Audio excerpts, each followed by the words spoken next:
Hey, what's up, Terrell? How's it going?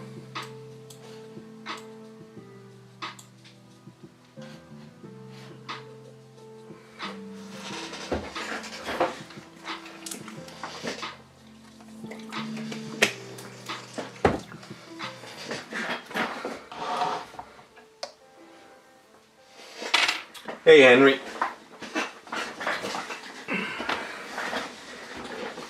Hanging in there. Had a bad week, but trying to get back on track. Did they change all your names on YouTube, or did you guys change your names? Looks like you guys have name changes. YouTube's doing some weird stuff lately. Because it was never at anything before, right? It was always just your handles. Well, they changed it. So what is it like? What the hell did they do?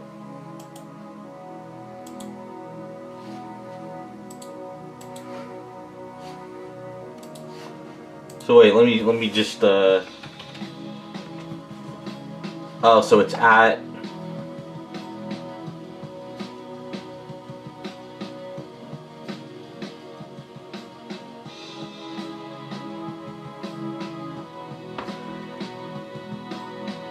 Hey, what's up, Matt? Yeah, it looks like they changed everything. Because used to, I'd be able to tell your names through your handles, but now it's at.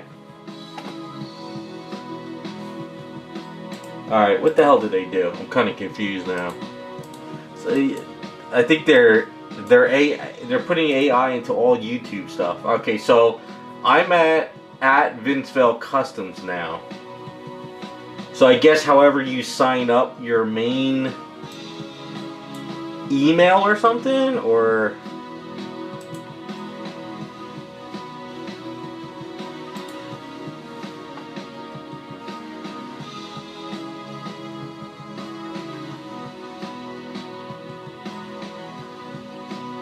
I'll have to go through the settings later.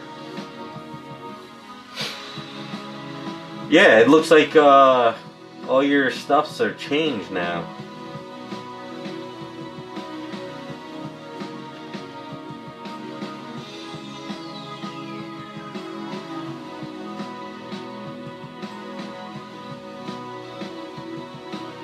Huh.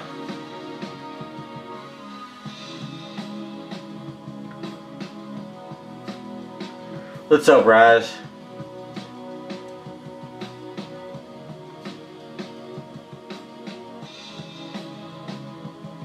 Alright, I gotta get used to this now. Oh, it's changing. So YouTube is just doing some weird shit. Weird stuff.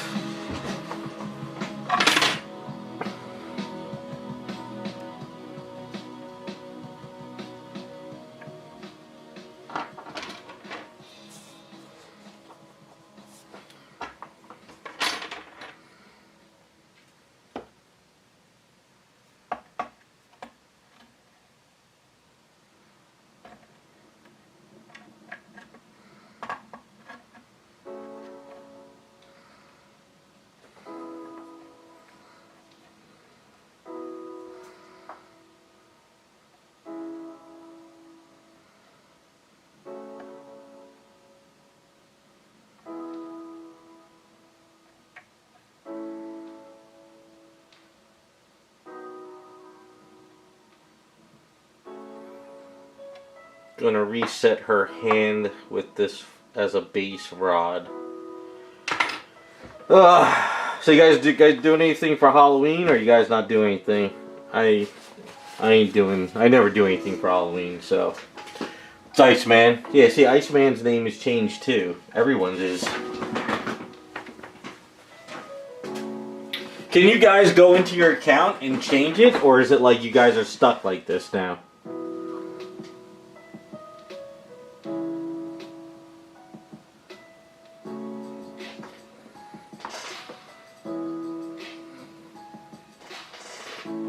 Yeah, I don't care about Halloween either, so.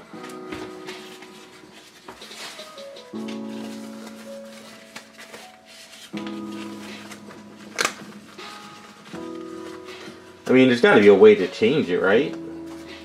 Like, you guys have, like, numbers all over your names now, almost.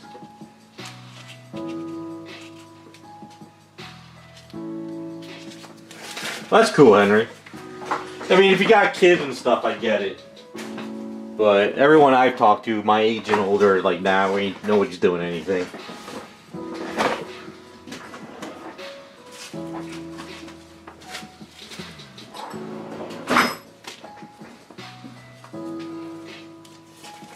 Cool, I'll have to check it out, Iceman, when I get a chance.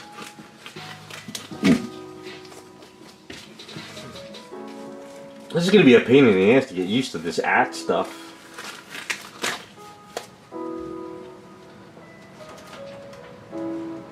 Let's see. That's weird.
Venom Pumpkin. It's a good time of the year for that.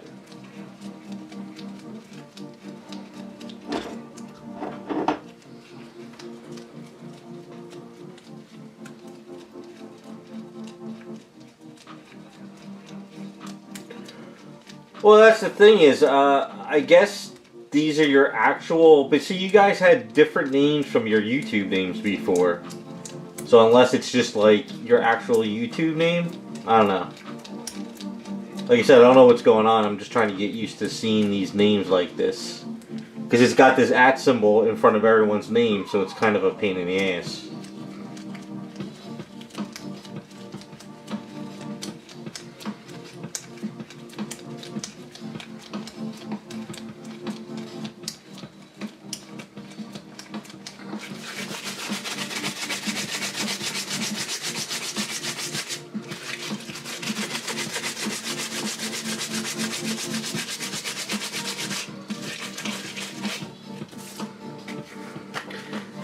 From what I did hear is they're planning on, I guess what they're doing with Twitch, I think they're going to do it with YouTube as well. They're going to pretty much like fire everybody and put everything on AI, so maybe that's what they're setting up on YouTube now.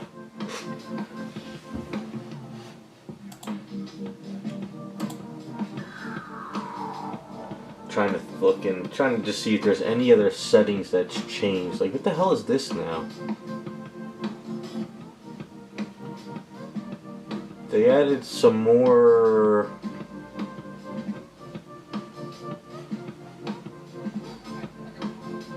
Let me put some icons up top.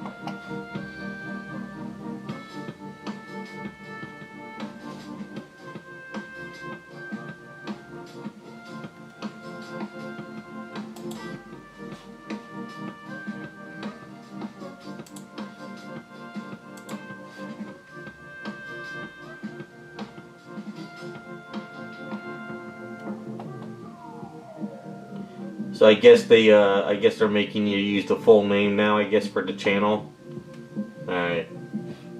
I'm gonna have to mess around with some of the settings.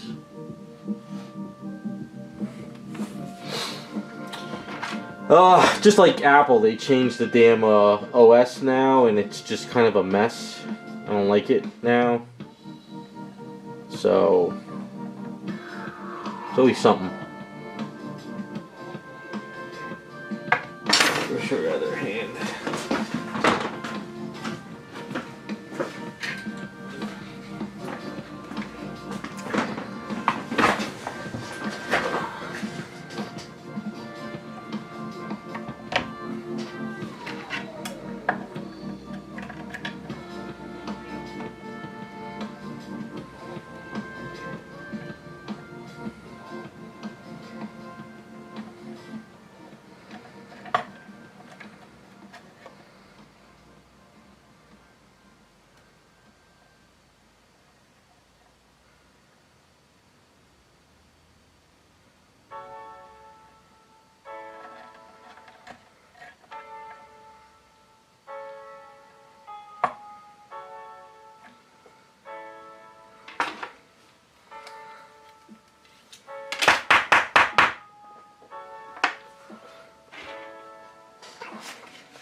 Hey, Scott.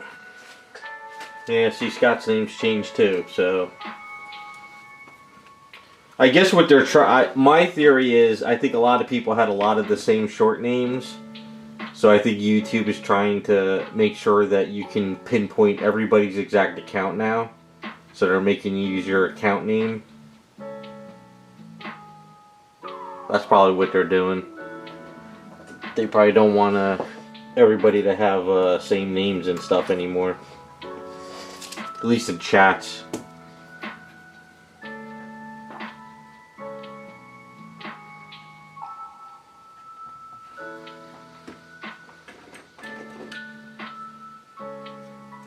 Yeah, let me know if you can change it. I'm just kind of curious.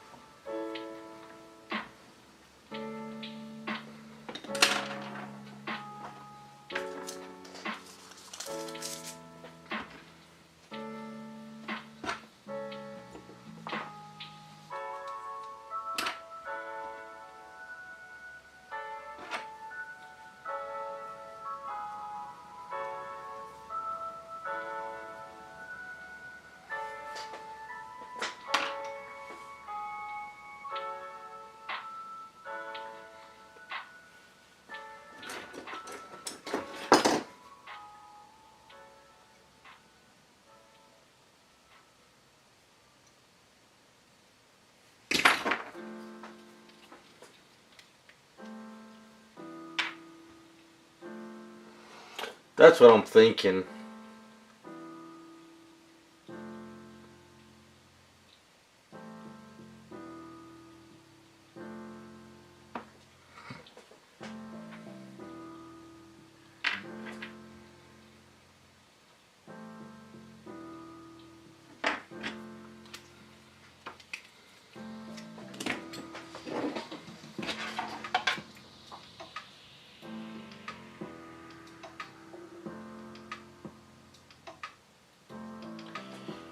Yeah, but if you go to your web page, your actual front web page, you have your name title and then you have the short name under it.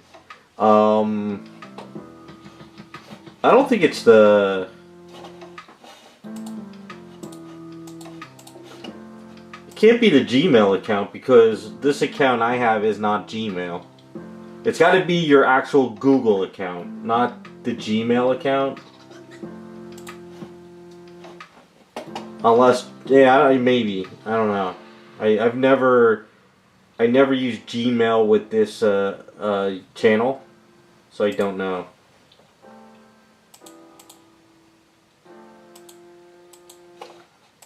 What's going on here?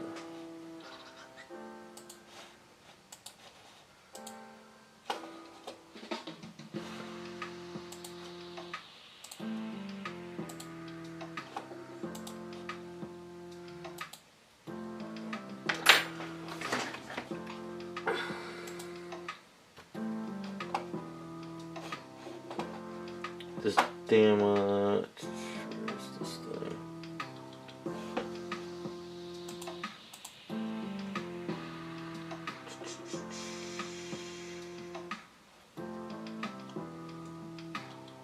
Hold on a second. This, damn dock bar.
Oh well.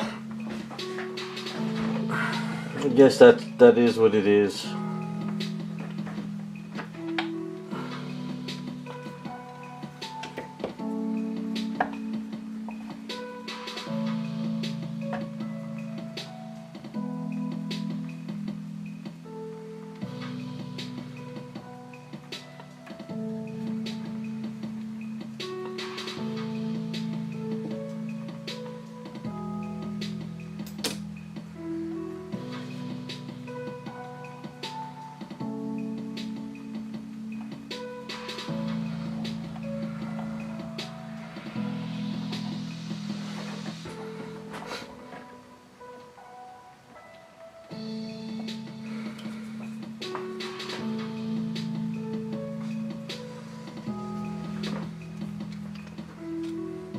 I hate this. Every time you turn on YouTube to stream, there's always something new they change or cause an issue with. It's a pain in the ass.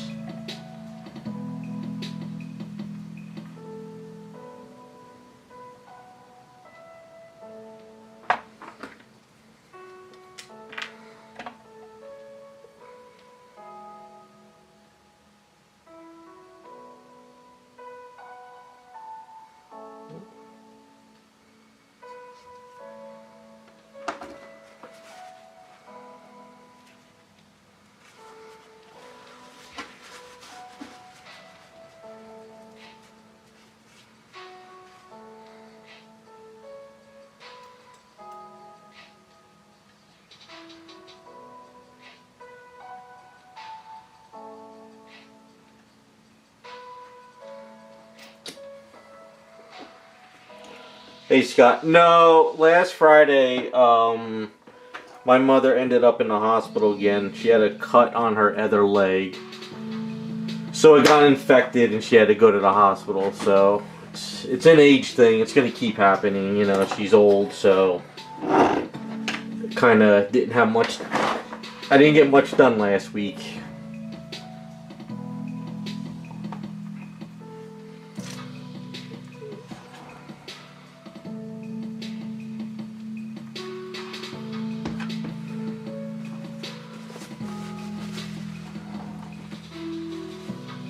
So this week I've been kind of working overtime, trying to catch up on commissions and getting stuff done. I got a whole pile of repairs I was supposed to start this week, but I wasn't even able to open those up and start them.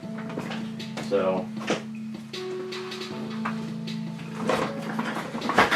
I only had this morning to sort of prep these items up a bit.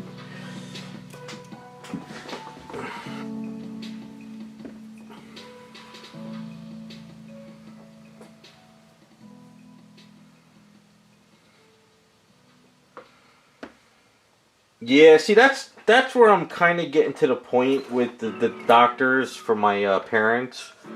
You know, they're both 86 years old, and, you know, they're always talking about giving them this, giving them that, doing this, and I'm sitting there like, what's the side effects? You know? Like, you're 86 years old and you want to start pumping these people out with more meds, it's kind of going to cause more problems than anything. So I'm glad she's doing better, Scott.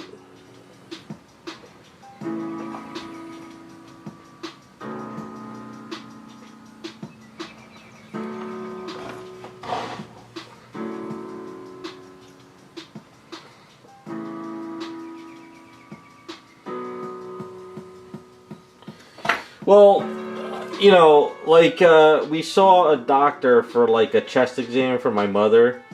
And, you know, they said they found this size. It was a literally 3 millimeter little bit of a thing inside her chest. You know, like that big. And they're like, well, we want to go in and do a biopsy. We want to cut it out. I'm like, guys, she's 86 years old. Every time she gets a cut, she gets an infection. I go, for something that big, why do you want to cut up an 83-year-old woman? You know? And I even my mother's like, I'm not going through that stuff again, you know? It's like, and the doctors are looking at me like I'm crazy. I'm like, if she was 60, early 70s, it would be a different story, but like you want to just start cutting somebody up.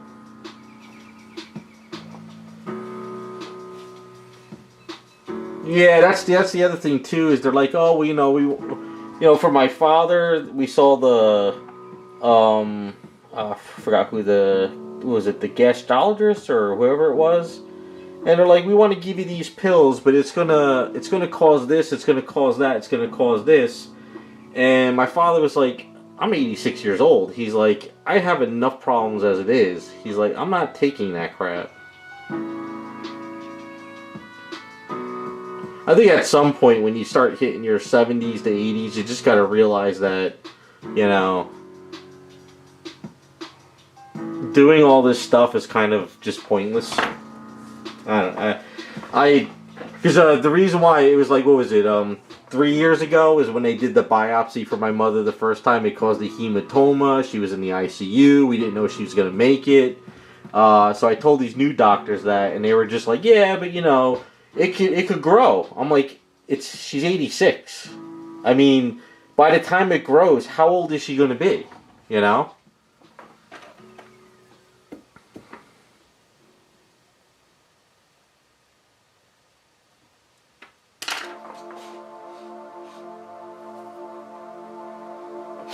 Well, that's the other thing too. Is I told my parents, I said, these doctors are making their money no matter what. They're gonna make their money. So whether just they're going in for a visit over and over, or like we saw the one doctor, and the guy's like, oh, you have this problem, we could do surgery, but if I do surgery, you're gonna stroke out. But come and see us again in a couple months. And I'm saying, like, why are we coming to see you if you can't do the surgery on him? They're like, well, we just want to monitor it. I'm like, so you can just get paid.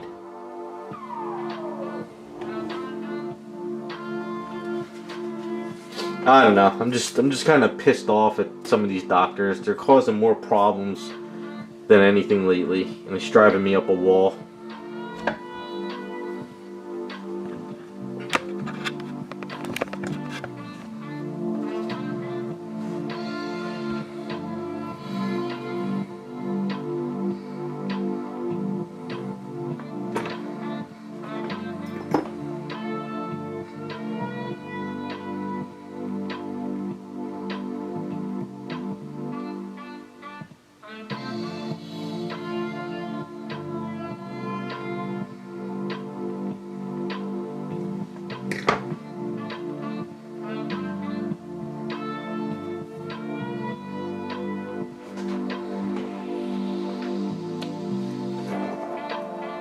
Oh, for the advanced directive, Scott? Yeah, I had to, every time we go to a hospital now, or doctors, or see this new doctor, we have to fill out the advanced directive forms. We did the whole advanced directive a few years ago, too, and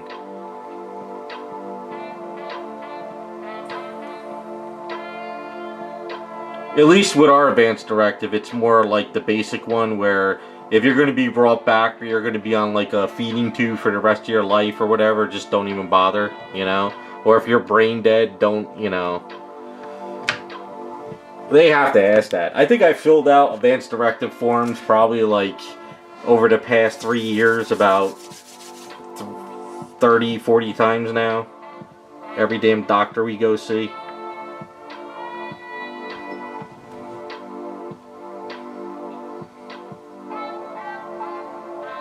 I'll have to say one thing though, when we were in the emergency room last week, there was this little guy, little old dude.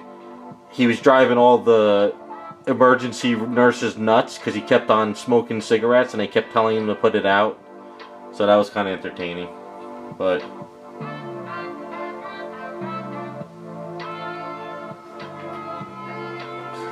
yeah, I heard that, Raz. I heard that if you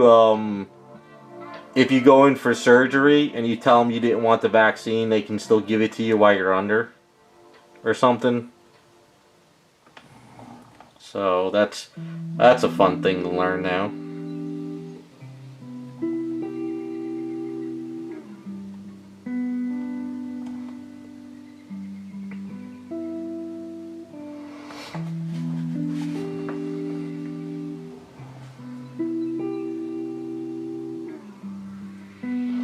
Now some nurses are saying that's a lie, but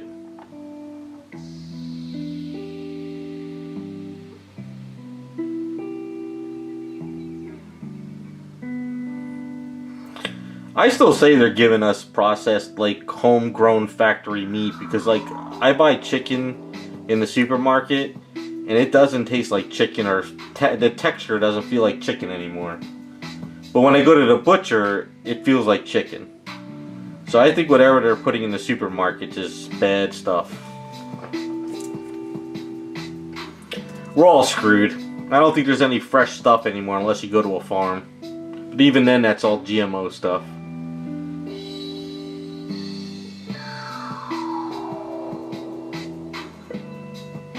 Yeah. Like I said, we're screwed. We are screwed.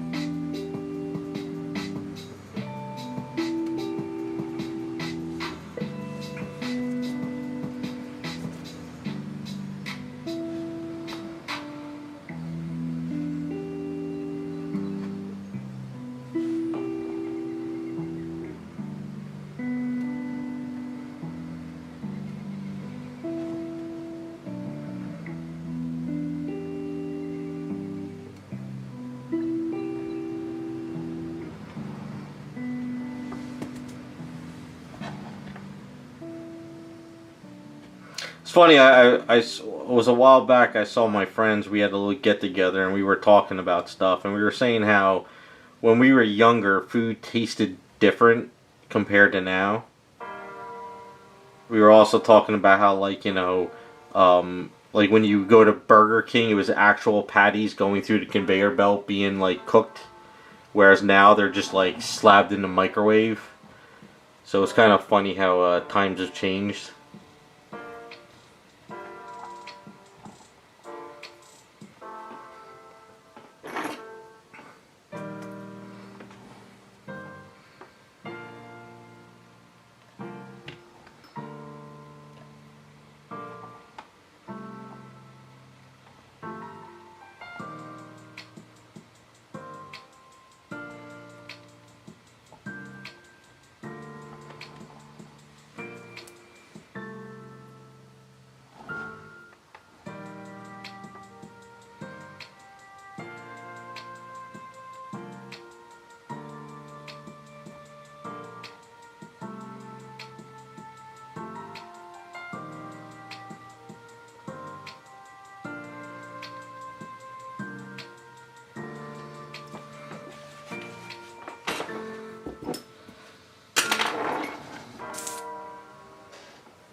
Hey JC, how's it going? Yeah, see, JC's name's different too now.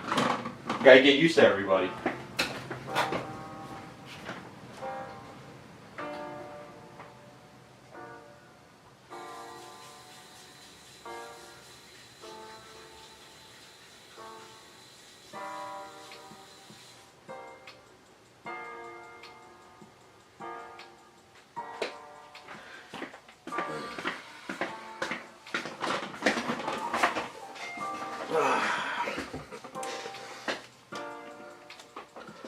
Yeah, your handle on chat screen. It's not the same like it used to be.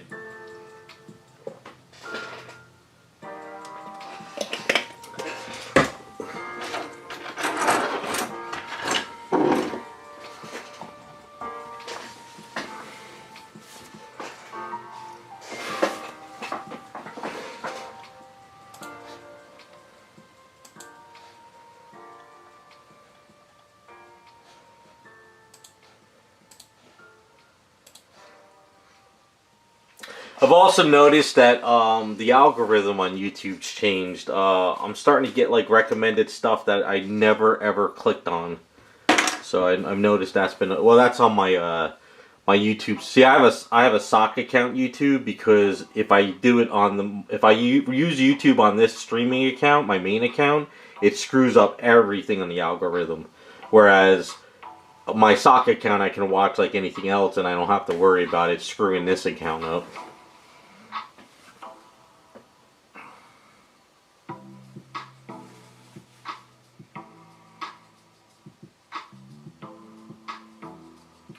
Well, I heard they said that Gmail was hacked, but then somebody says it was a lie.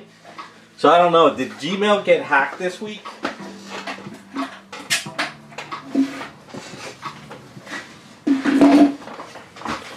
I saw a video that said Gmail was hacked, but then somebody says that was a lie.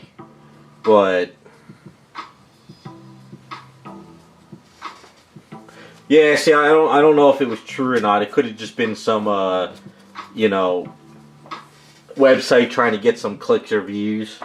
But that's why I would never use Gmail account for anything. I don't trust Gmail. Gmail is good for like a sock account, you know, if you just want to use it for like spam sites and stuff or screwing around.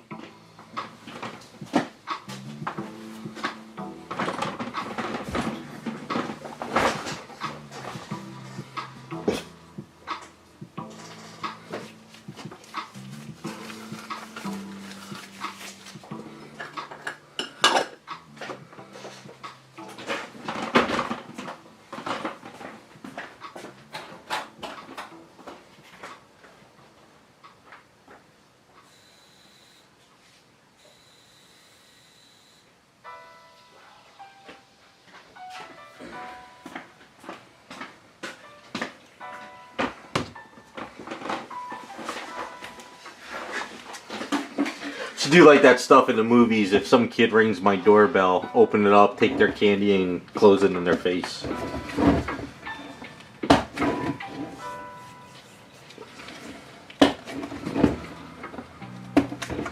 But it's actually windy as hell out today, so I don't know if any kids are going to be out tonight.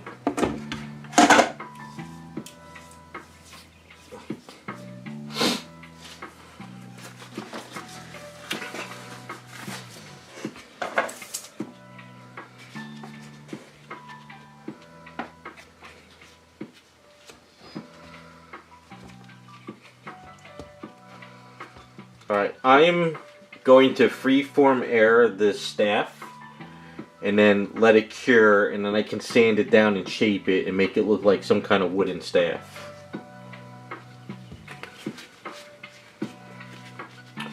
Yeah, it's pretty windy out here, like really windy. At least it stopped raining this week, but it was crazy windy today.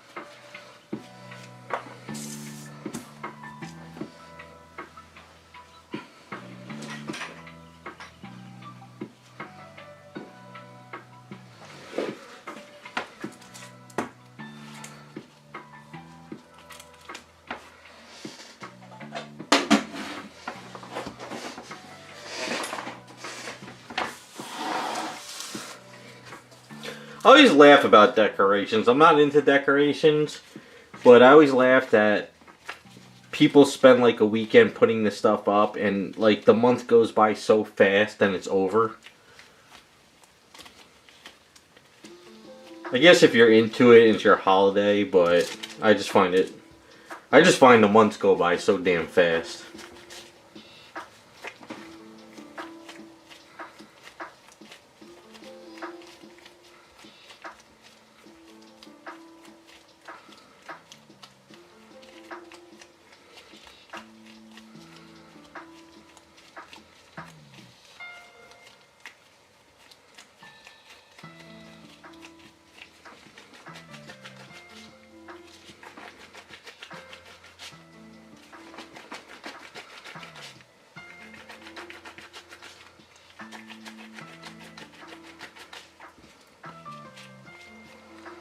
Yeah, I like watching those YouTube videos where those guys do the music along with the lights. Those are cool. But other than that,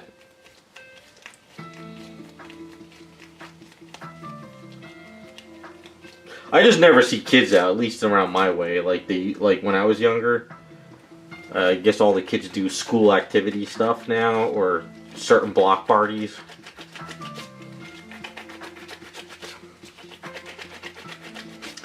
The only good thing about Halloween to me is that once it's over, all the candy goes on sale at Walmart.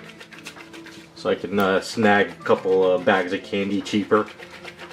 Even though I shouldn't eat the stuff, but whatever.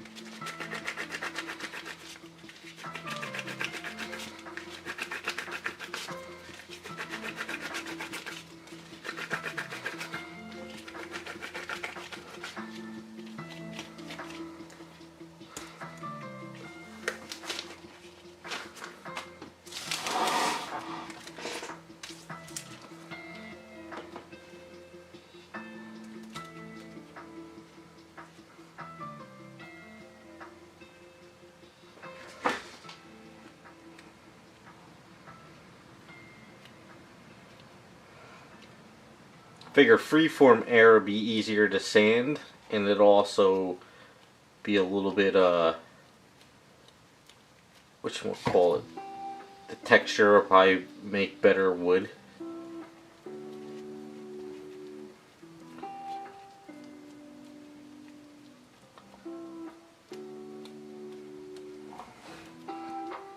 Even though it'll look weird, just getting it on first.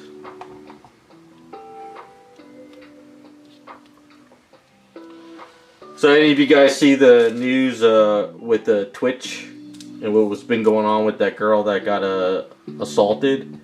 It seems that there's more crap coming out about Twitch now and her and some of these other streamers. It's a pretty crazy drama. It's been entertaining, I'll say that much. That's if you guys are into that stuff.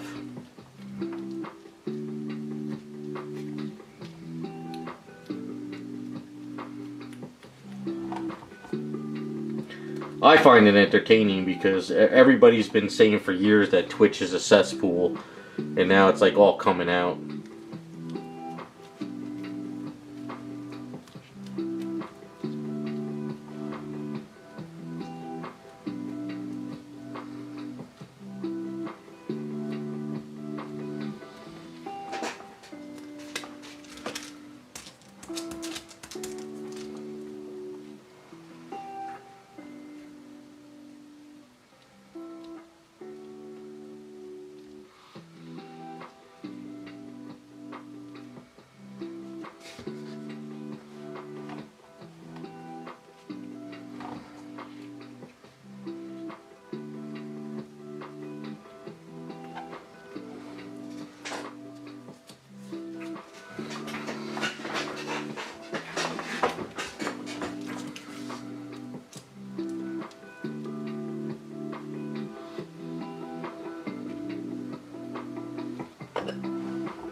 This is a pretty messy job, but it's going to get sanded, and I don't feel like getting this residue all over my hand.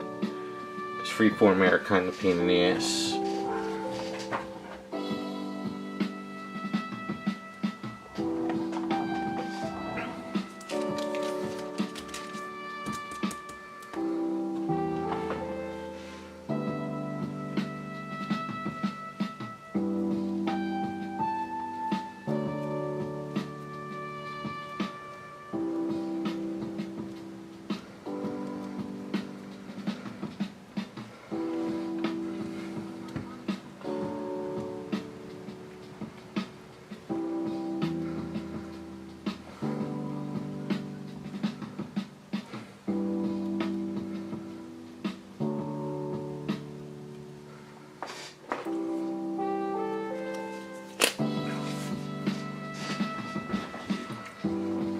Yeah, it's fine, Raz. It's not a problem.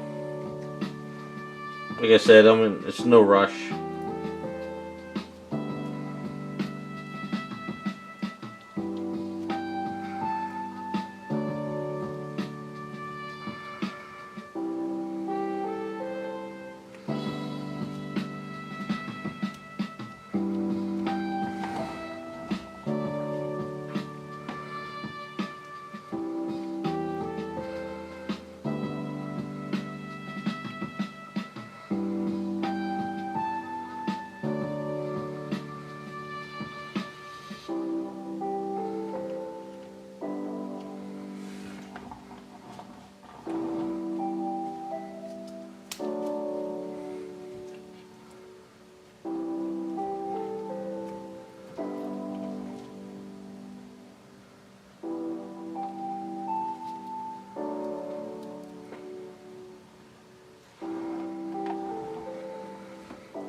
I saw, what is it, the new Bayonetta posted today by, what is it, Tanaki or Taki or something?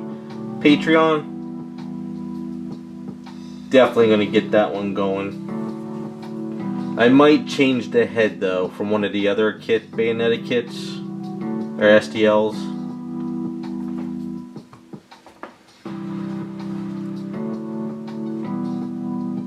But I have to wait until I see the file or somebody paints it up or something.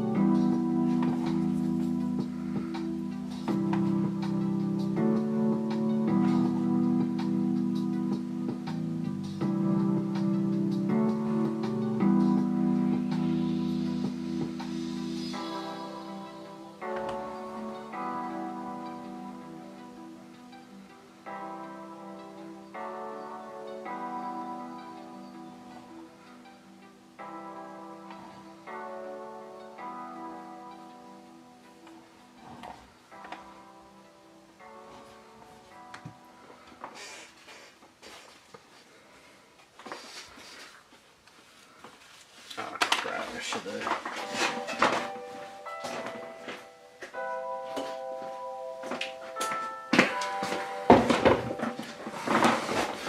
Got a filler base here that is not going to be used. But I'm going to use it probably for, I think, Cammy. So I might as well start filling this stuff in.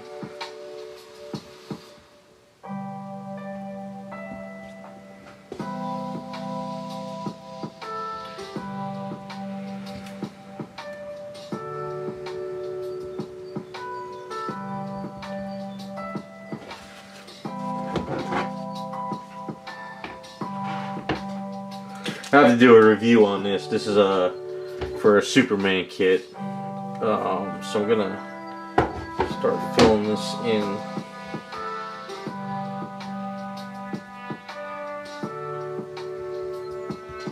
Hey, raccoon.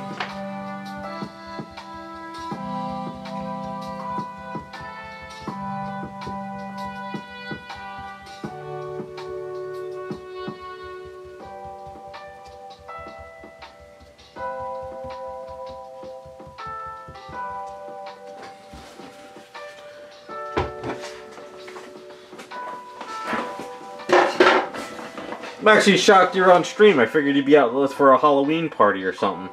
Isn't it your holiday?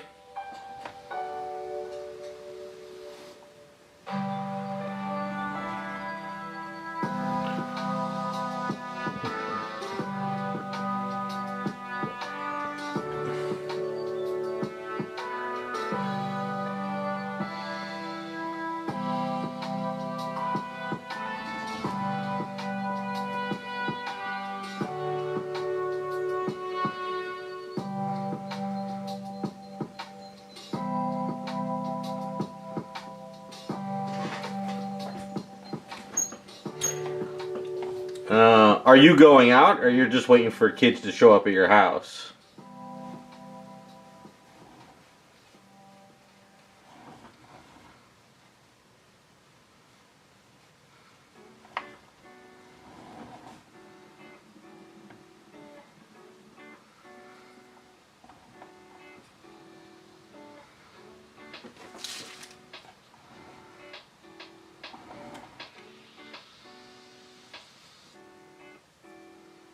Oh, okay. I was gonna say, if you go out tonight, don't be getting bamboozled and stuff.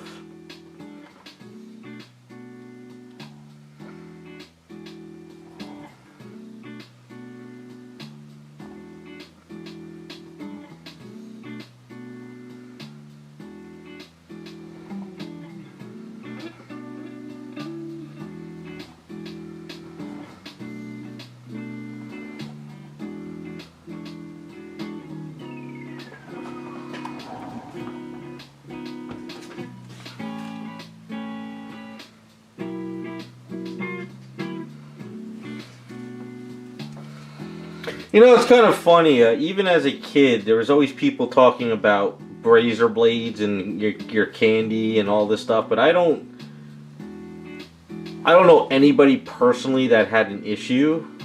And a lot of people said it was just the media causing a shit show just to make kids stay home. I don't know. But that was the whole thing back when I was a kid. Razor blades in your candy. Be careful.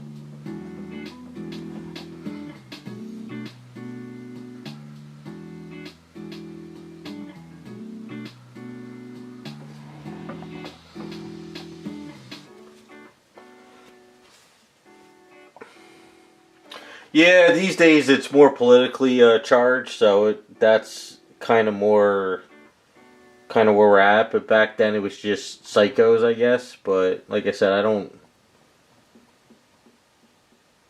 know. I mean, then again, we weren't really dumb when we were kids. We always kind of went through the candy, you know.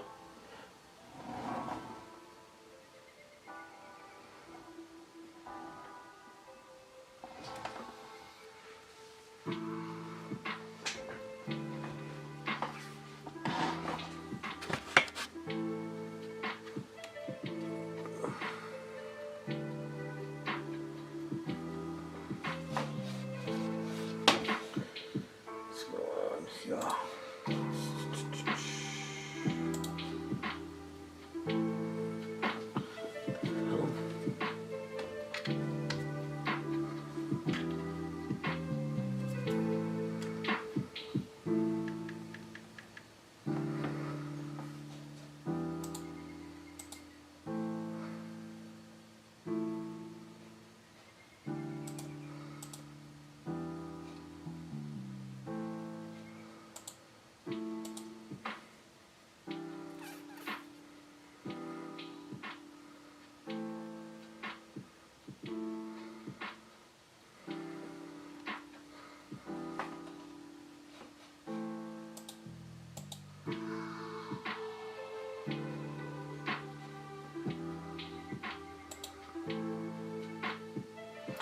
But yeah, they're still giving out the candy that was created back, what was it, those, candy corns?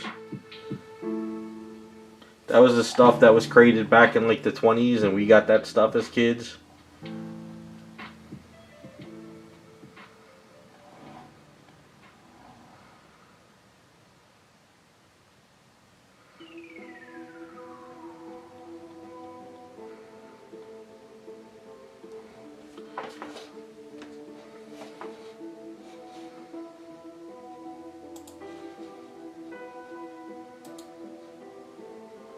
This damn thing is, why are you not working?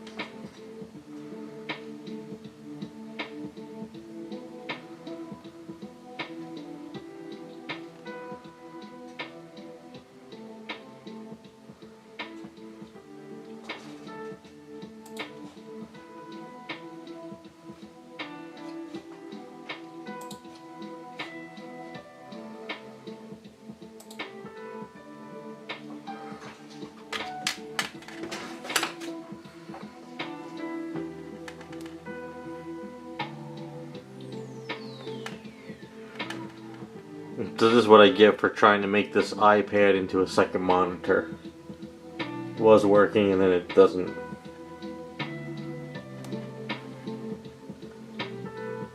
Hey RC, I guess that's Raphael, right? I remember from the icon.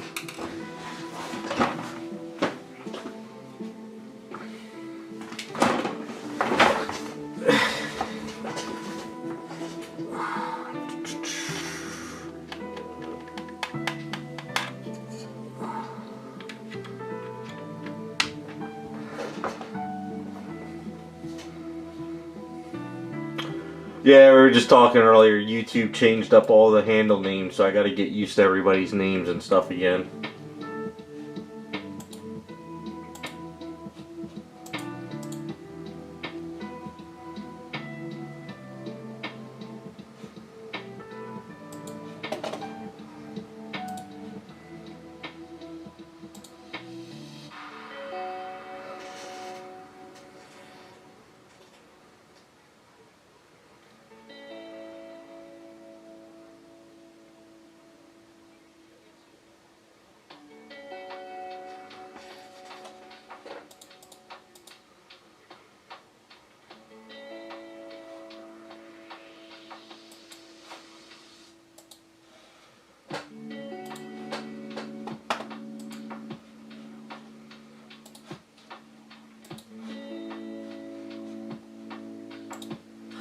Damn it, I had this working. What the hell?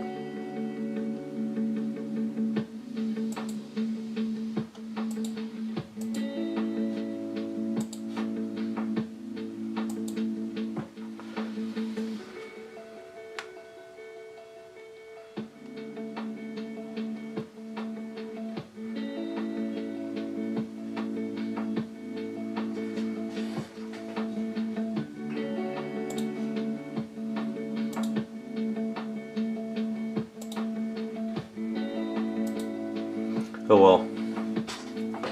Something else to figure out.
Well, now that Halloween's last days today, I guess all the Black Friday stuff's gonna start. I'm ready.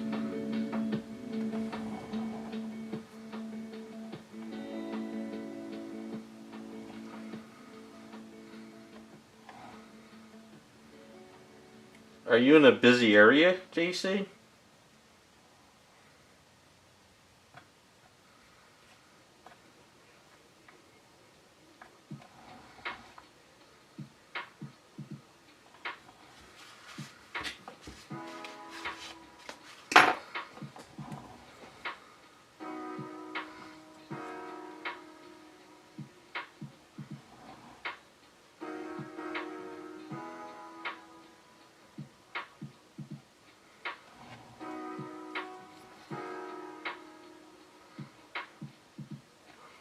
So what you dress up as?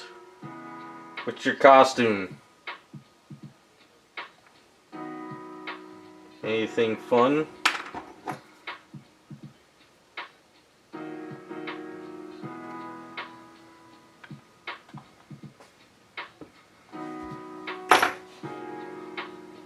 No, not Darth Vader.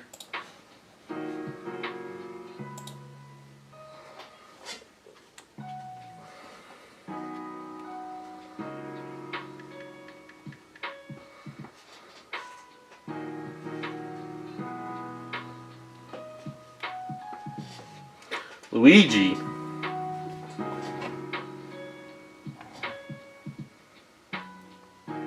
I guess that could be fun.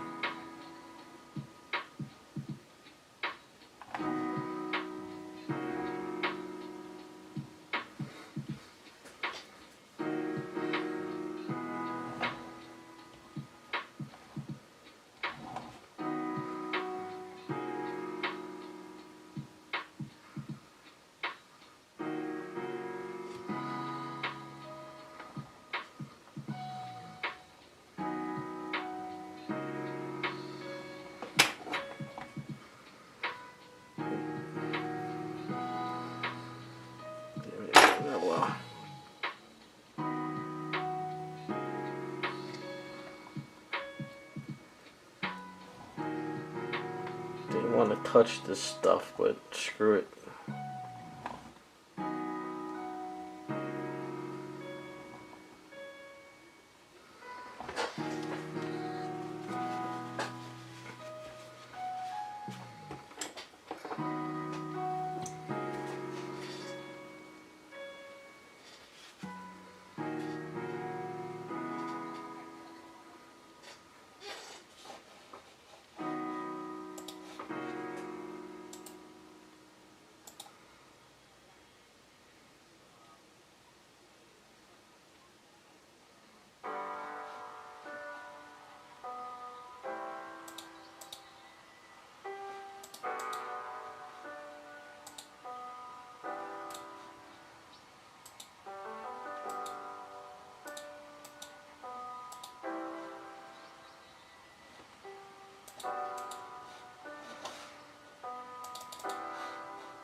It's gotta be because of, hold on a second, it's gotta be because of this. I think that's the problem.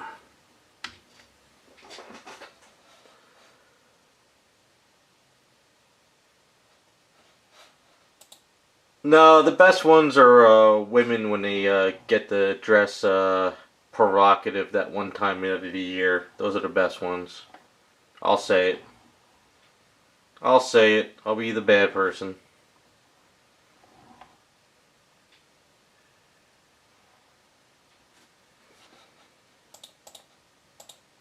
Nope, it was because of iTunes. Something's wrong.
There's nothing wrong with that. Nothing wrong with that at all.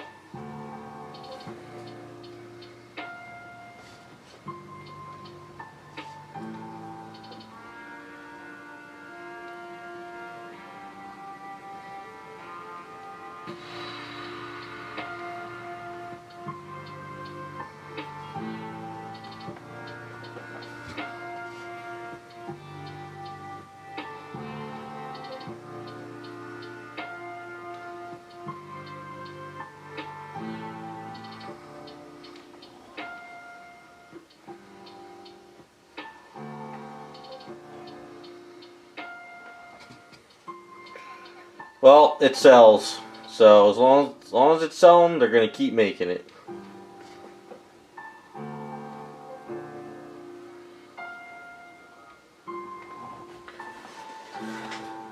It's a good start for the rod. Oh, I can't even get all this crap off my hands now. Hold on 1 second.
Alright, hold on.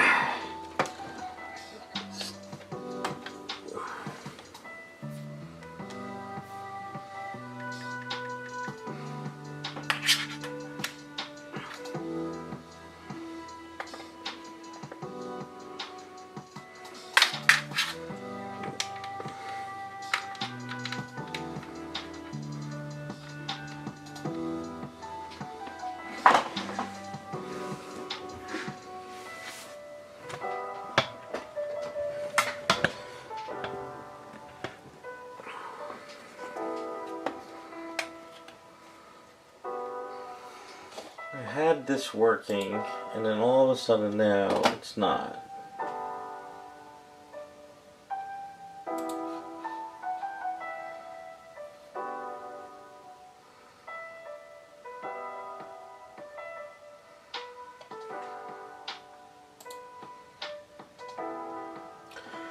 Well, yeah, you might dress up, and then you only get like what, like 5 kids or something, right?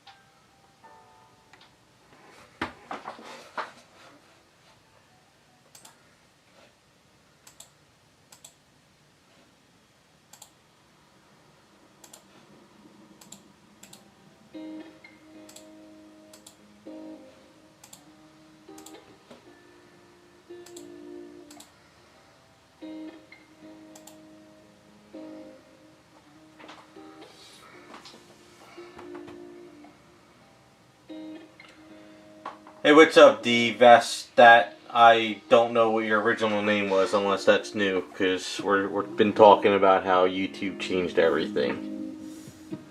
So this plus this second monitor is driving me nuts. Why is it not?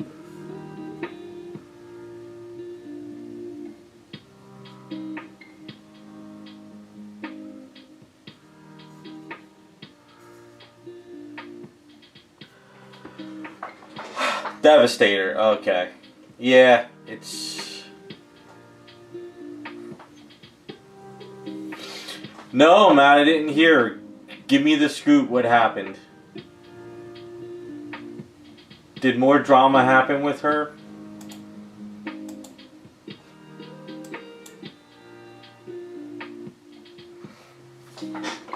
Well, that's good.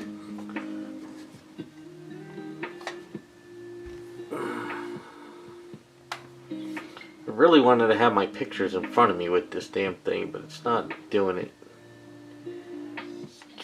issues. Let's try one more thing here.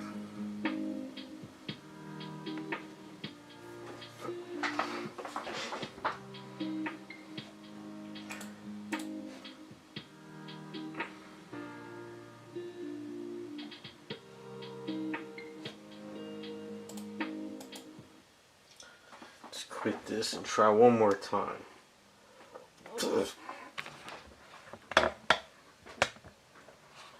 Doesn't work, then doesn't work today.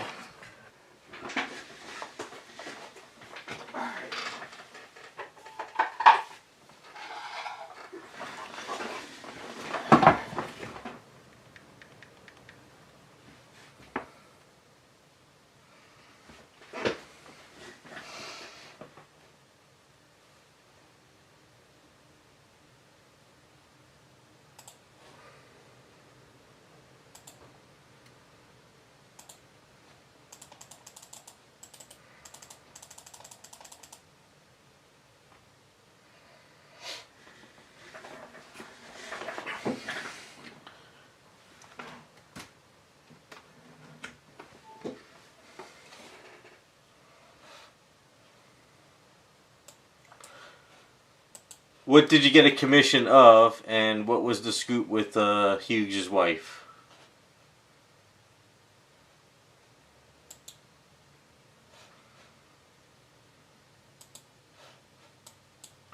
Wonder if something, maybe it's OBS. Maybe OBS is giving this thing a problem. I think one day what I want to do is get a second monitor in here and do 2 monitors. I thought the iPad works okay, but it's not doing anything today. So this gave me a problem last stream too. It's probably OBS.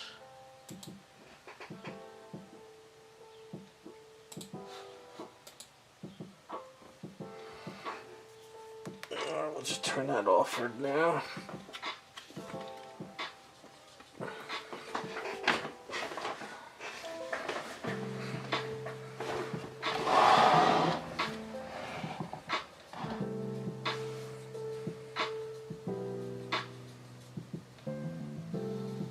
Yeah, send me a pic, I'll check it out. So, it was $400 for a head sketch, and I think I've seen those head sketches he does. He does them in like what, like 2 minutes, right, or 5 minutes. They're not really worth $400. There's guys out there that'll give you a $400 commission, and you'll get like a full-blown cover, you know. So honestly, I can see why people might get pissed. Oh, that's why it's screwing up. All right. I think I figured it out, guys. I think I figured it out. Bear with me here. I think that might be why it's screwed up.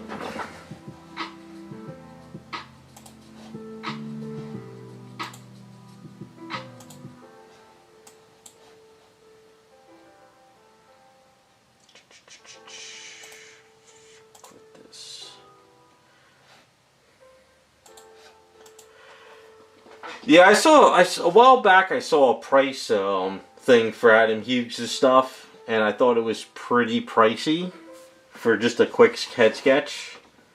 I guess one thing is just keep your mouth shut and not really say anything. Yeah, I think most of the guys I did like fast remarks with, or I've done stuff with, they charge about maybe like anywhere from $25 to $50 for like a quick remark or like a quick head sketch. And usually the $400 mark is where people charge like full-blown sketches, you know. And some, like I said, some guys will actually for $400 do a whole cover with colors.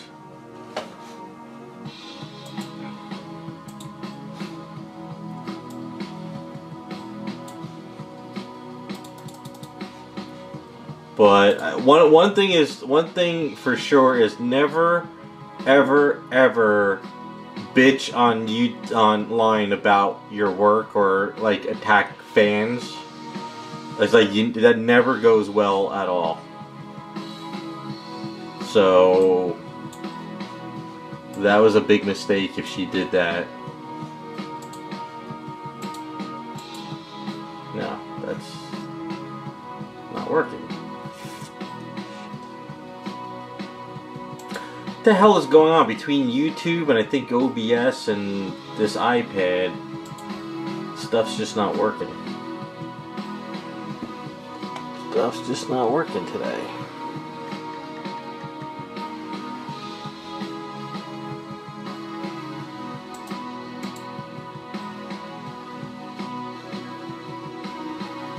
Yeah, I've contacted people before and stuff about commissions, and I've gotten prices. But you know, like I said, $400 is usually that full-blown full-blown cover type of price. But for $400 for a quick head sketch is kind of rough on the collector's pocket, I guess.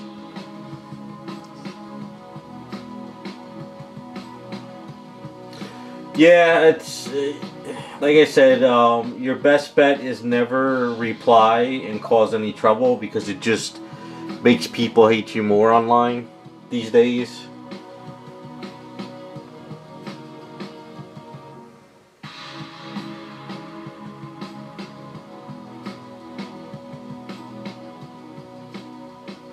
Alright, OBS is screwing with this. Something I gotta mess around with tomorrow. Sorry guys, didn't mean to be a pain in the ass with not doing stuff, but it's not working. Alright, I guess I gotta put the picture up over here. Maybe Black Friday there'll be a second monitor or something cheap. Maybe do a dual monitor thing over here somewhere.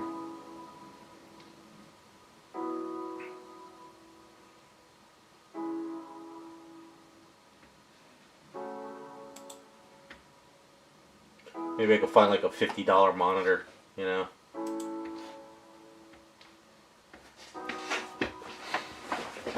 Something small. Alright. Alright, let's move on to Peach.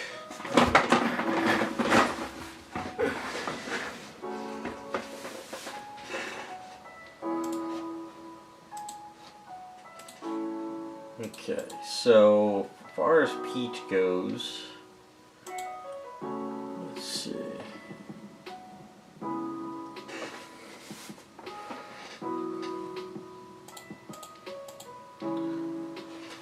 No, what it is you got guys who will do $400 for like blank covers is really popular now in comics, like blank covers, and I have like a lot of blank covers. I want to get sketches from artists. So some guys will do like a quick head sketch, like a portrait, like a side view of a head sketch on the sketch cover, and they might charge you like, you know, 40, 50 bucks or something, maybe 25. And there's other people charge you like $400 to do a full-blown like cover. You know what? I'll show you some examples. Let me go grab my thing real quick. I'll show you.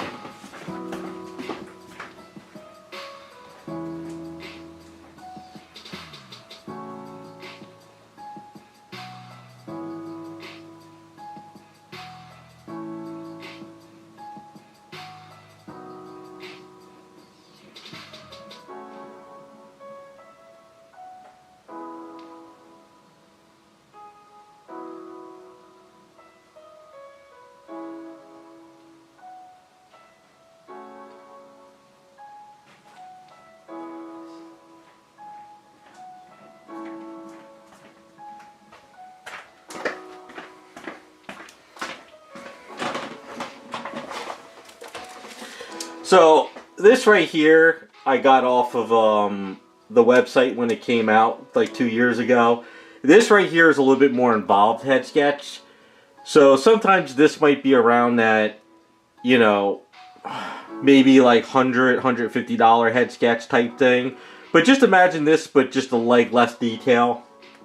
Might be like, you know, 50 bucks. Like somebody might put their signature here in a quick little head sketch. Something like 50 bucks.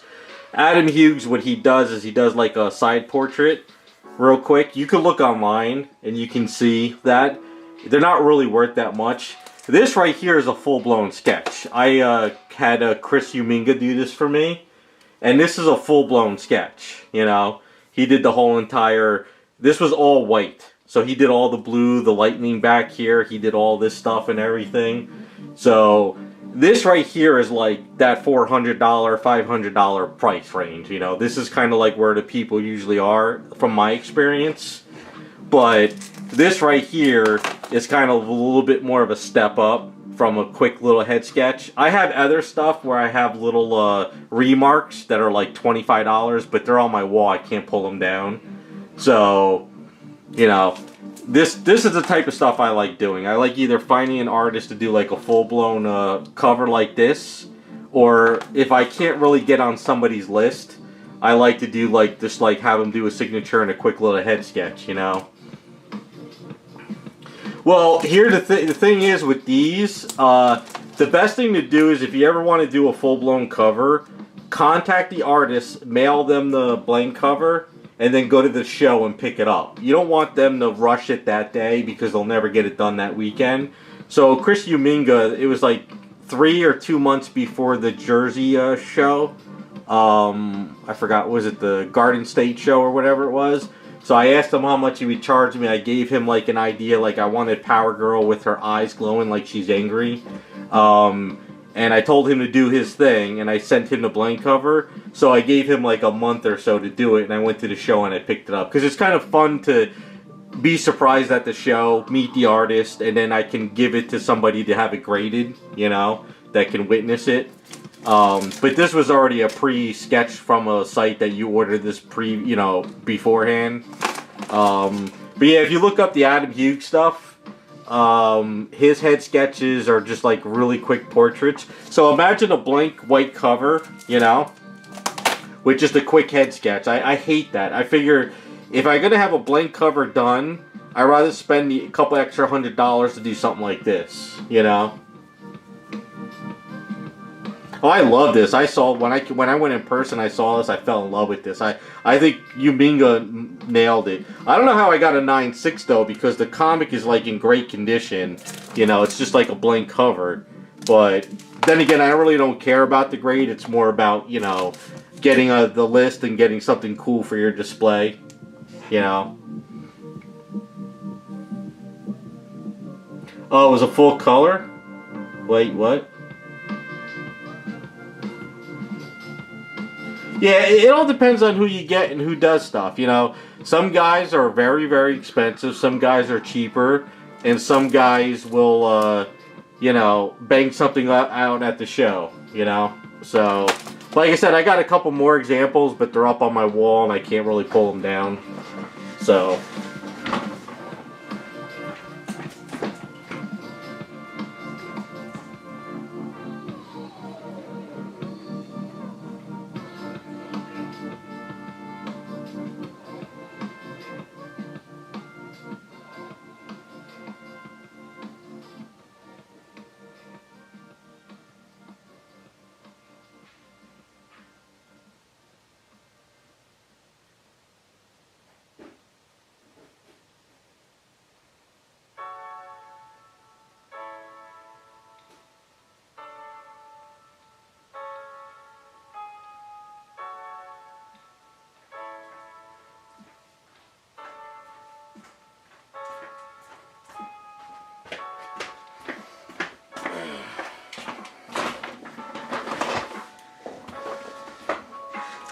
Yeah, I would love to get a Frank Chow sketch in a worst way, but to get on his list and his prices are a lot. Frank Chow would be somebody, if I won the lottery, I'd get a couple done from him.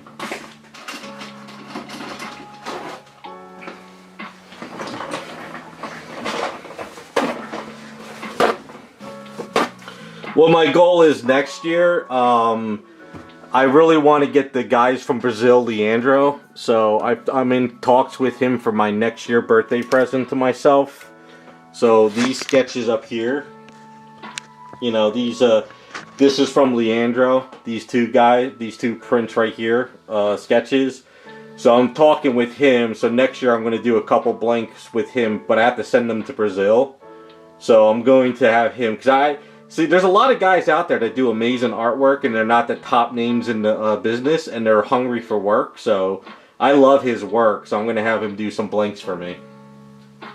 And then he knows, and his agent can send them in the CGC for me too on his end, so that's a good thing. So that's kind of my next year thing for myself. I try to do like birthday presents and Christmas presents for myself, and I kind of want to start doing those blank covers. And I, like I said, these guys over in Brazil, they're part of the Ed Bain studio, and there's a lot of great artists. Like this guy here is I forget his last name, but his name is Carlos. This one right here is by Carlos. So you know, I really like their work. It's got that old comic book sketching feel to them, which I like their style. Then there's other guys down the line I want to get sketch covers for. I talked to Bart Sears at Jersey show, so he said it's just a matter of contacting him and getting on his list and picking it up at a show. So there's a couple, and then Chris Uminga, his wife Chrissy, she does amazing work too. So I want to get on her list down the line. So that's kind of what I'm doing now for the next couple years, is I want to go to like 1 or 2 or 3 sketches a year, kind of do with artists. Because I pretty much have like all the statues and STL files I'm already working on. So there's really not like a lot of statues I want. It's kind of like just sketching covers for a while now.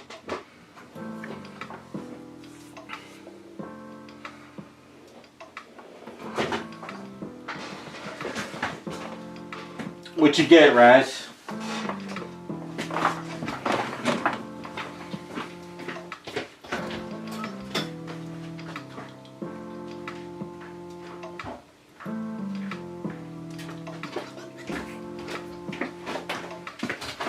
I'm not really like collecting comics like I used to, but the idea is now is kind of like, I like going to the shows with my friends and then get like a sketch or signatures, and it's kind of like more sentimental value on the books. I'm not really worried about the pricing like resale values. Bart Sears, I think he does. I'm not really sure. He's a cool guy though. I liked him. Him and his wife were really cool to talk to at the show. And he was like, "You want me to do a sketch cover?" He's like, "Contact me." He's like, "We'll work out whatever." Send it to him, and he could do it, and I could pick it up at a show. So he's like down the line. Oh, I got you, Raz.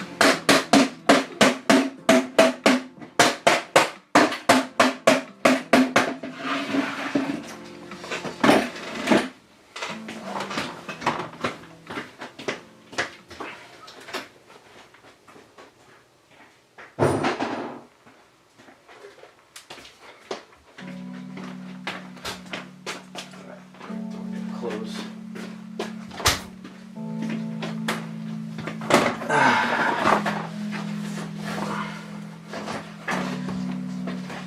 But I did get that Jerry Ordway commission done this year too. It's on my Instagram page. He was amazing to work with. I love that old school look feel to it. So.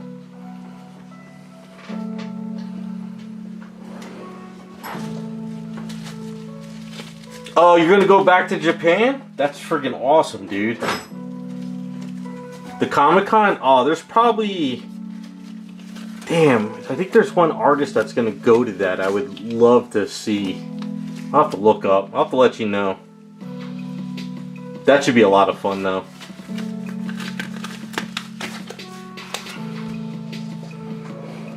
Yeah, I was talking to my friend too recently about Japan and a lot of their like animated artwork. Like they don't view artwork from like cartoons and shows like we do in America. Like their artwork is kind of like they just don't really care as much from what he was telling me.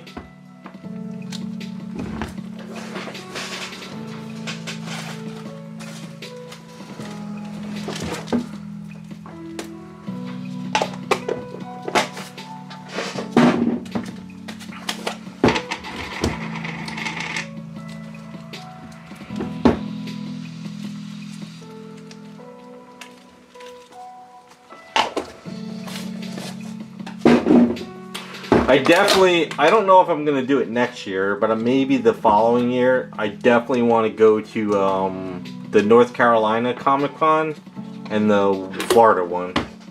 The Florida one especially because Florida always has the artist I want to meet, and they never come up East Coast up higher, so... Yeah, over in Japan, man, you can get like a lot of like animation cells and sketches of like, you know, storyboards of anime cheap. Like, they don't care out there for some reason. But over here in America, we die for that stuff.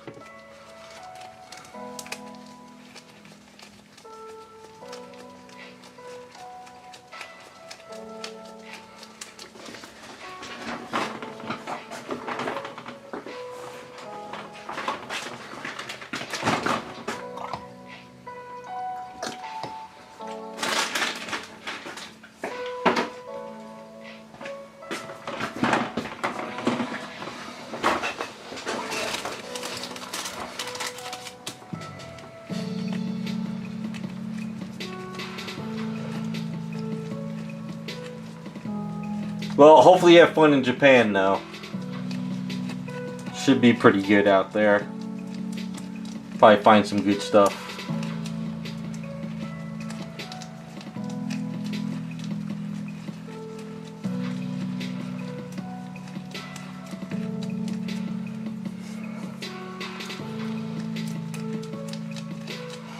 You keep going back there, someday you're never going to come back. You're just going to live out there.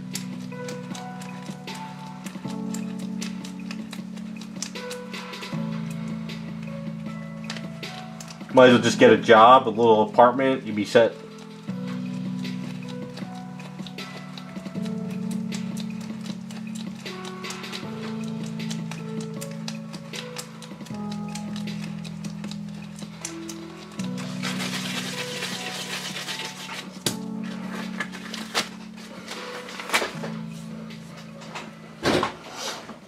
Okay, let's see. Alright, so you sent me... I got to see your email you sent me. Alright, want to just comment, blah blah blah. Requesting, this is musical. It says some you win, some you lose some. Second, adjust your expression. A fully running commission, several $1,000. 250 you are shown. Third was point out issue. Happy you can't help you. I've never made anyone buy art.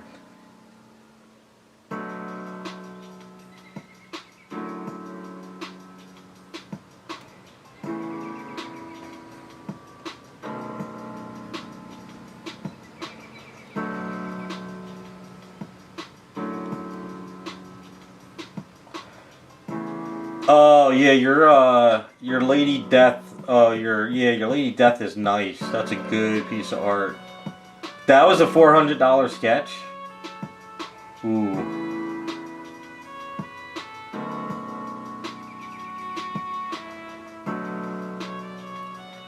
Ooh, yeah, I'd be pretty upset with that $400 sketch. I don't know. To me, that's more of like $70, $100 sketch. Oh man, hell well. There's always some drama. Always some drama.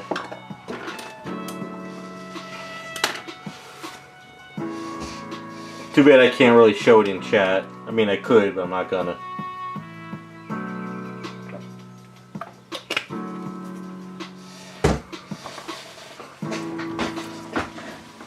Alright, so I want to explain to you what I'm doing on Peach's neck now.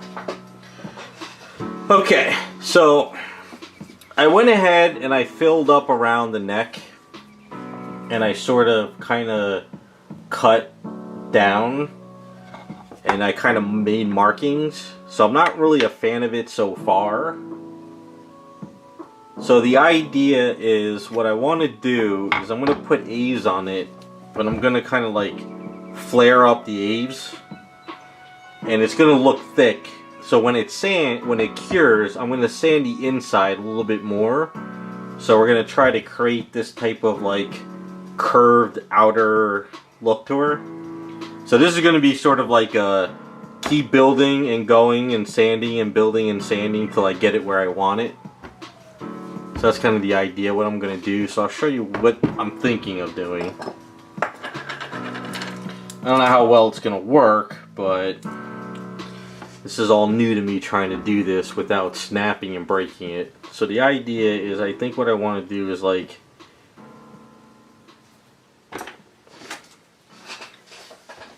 put Aves on sort of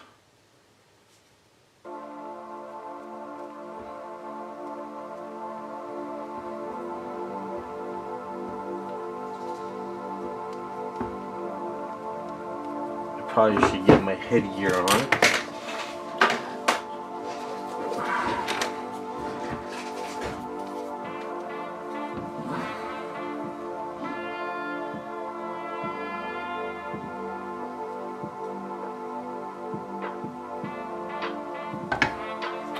It's probably too much use. Do a little bit less.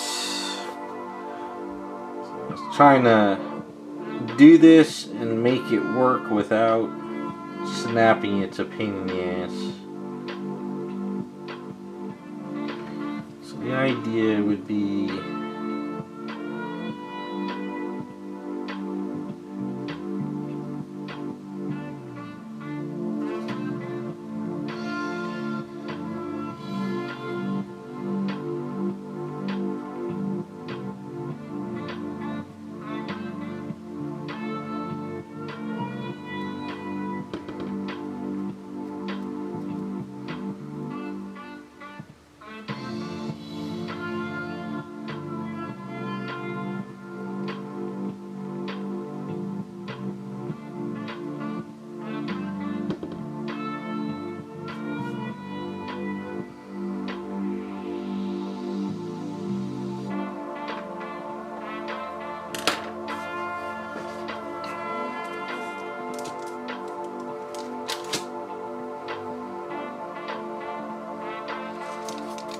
yeah, give the kids your candy.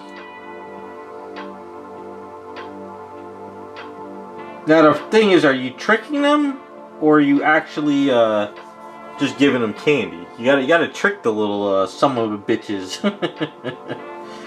What is it? How did she say it on Cannonball Run? Some of the bitches. I remember going out trick-or-treating. There was plenty of houses that would trick us and we wouldn't get any treats.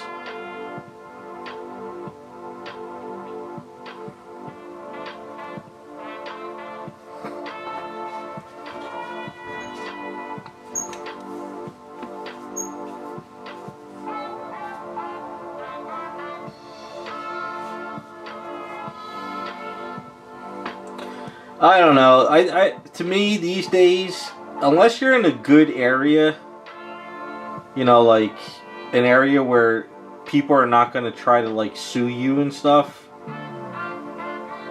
like I don't really want to hand out anything to anybody these days, because all you need to do is next day you're like, oh well, you handed out this candy and my kid was a, you know, whatchamacallit, allergic to peanuts. But like, okay, then why is your kid out there for Halloween, you know? I don't know, like I don't trust people these days with that type of stuff.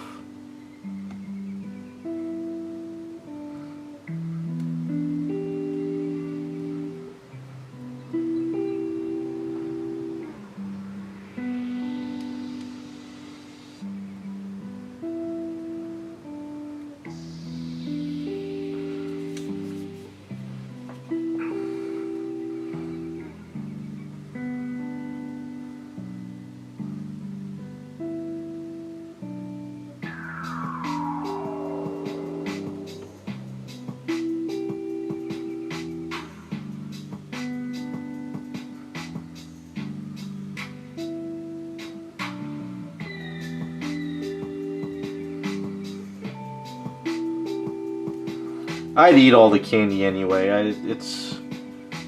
I have a sweet tooth, so it'll never make it out to the kids anyway if I had it.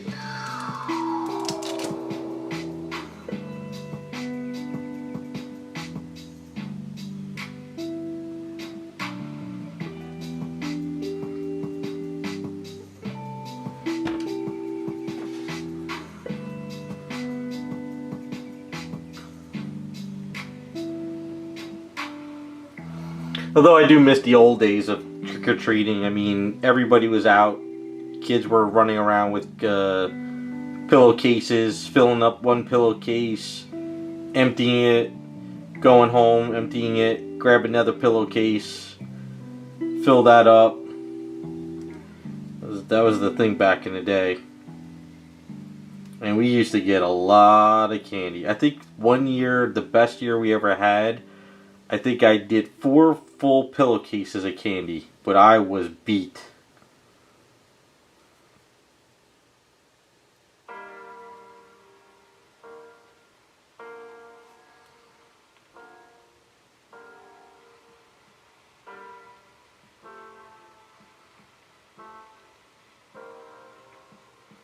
We were running from house to house to house. Just different outfits, filling that candy.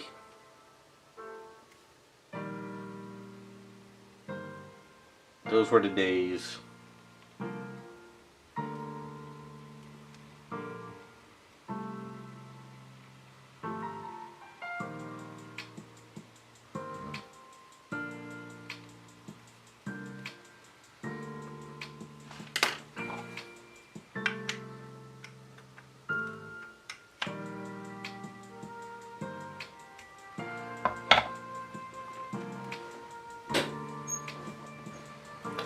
Do I remember my first trick-or-treating? No. I remember my first outfit going out trick-or-treating when I was old enough to go with, like, if I remember, like, what my parents dressed me up as, no, I don't remember any of that. But I do remember the first trick-or-treat that I can vividly remember. And I remember having one of those old, it might have been like a clown costume. Remember those old masks, those plastic masks with like the clown costume or something? And if you put your tongue through the little hole, it would cut your tongue. That's kind of, I think I remember like the first outfit going out. I think it would have been a clown costume or something, I think. I don't know. But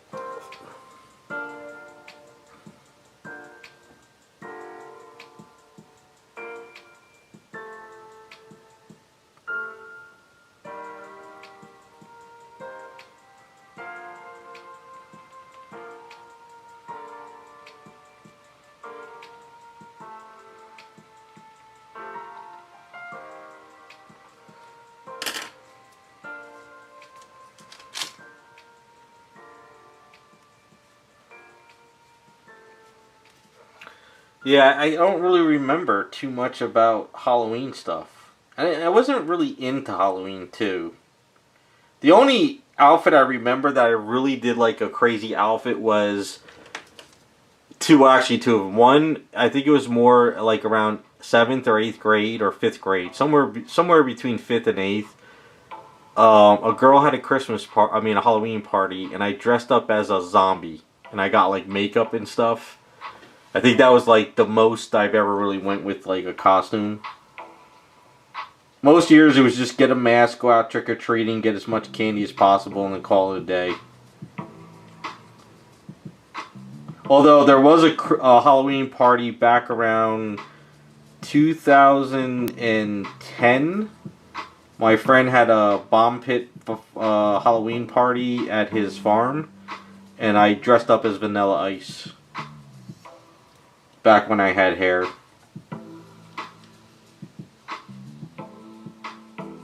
But I think that's about it.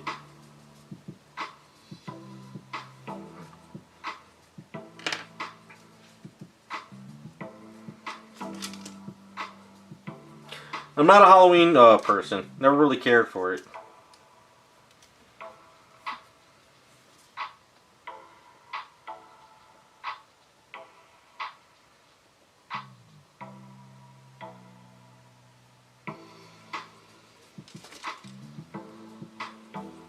Even when you could dress up at like your work or go to school dressed up, I never did it. I just didn't care about Halloween.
I mean, do you guys like do like Halloween like movie nights and sort of kind of like do stuff like that?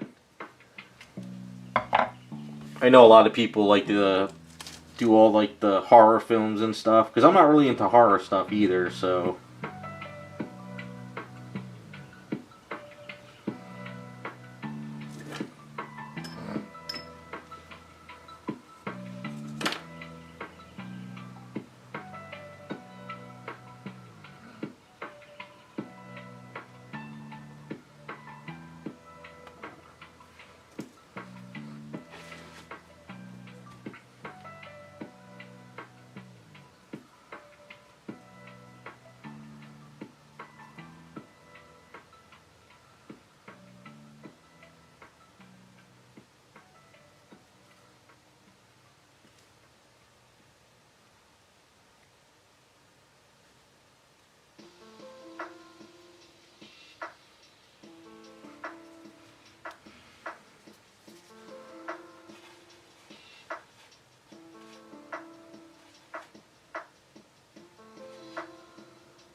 Yeah, I get you. I think the only thing I would probably watch on Halloween, which I probably might tonight, but I probably would maybe tomorrow, is I like that Trick or Treat movie with the little guy in the knapsack that goes around killing people.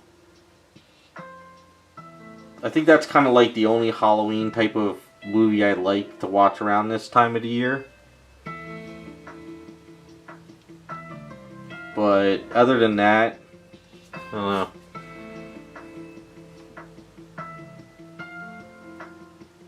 If you've never seen that Trick or Treat movie, that's a good movie to watch tonight if you're into like Halloween stuff.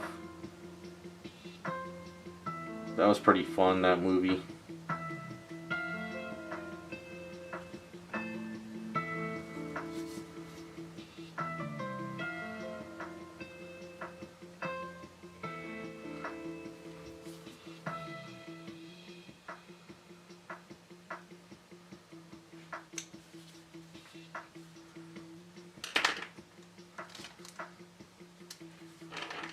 Yeah, a lot of the old shows used to do like Halloween episodes and stuff. I mean, they still kind of do them these days, but they're not the same.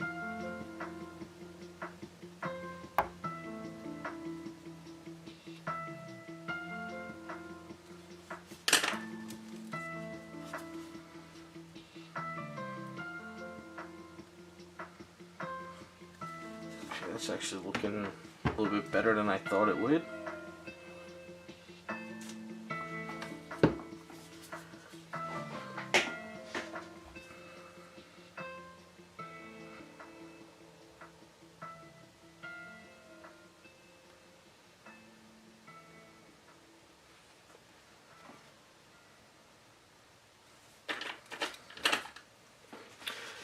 Before you know it, Thanksgiving will be here and then Christmas.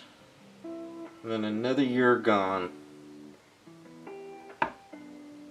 Actually, there's a house down the road from me that still has its Christmas lights up, so they're ahead of the game. They just never took them down.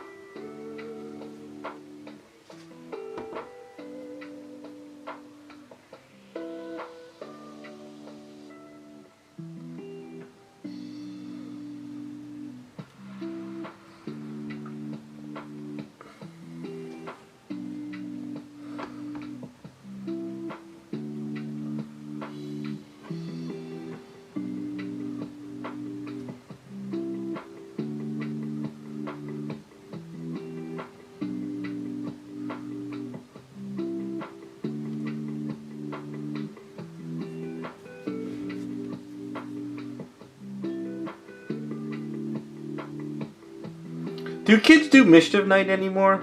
I'm kind of curious about that. I've never like see anything from Mischief Night anymore. I guess that's kind of like a thing of the past.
No, I still didn't get a chance to watch Gen V. I was gonna watch it last week, but like I said, my mother ended up in the hospital, so that weekend was kind of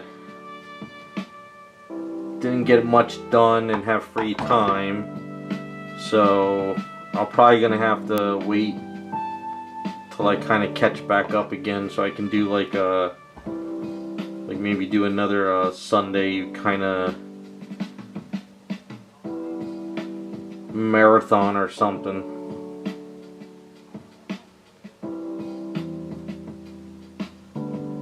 It's on my list. I'm ready to start watching it. I just haven't had the chance.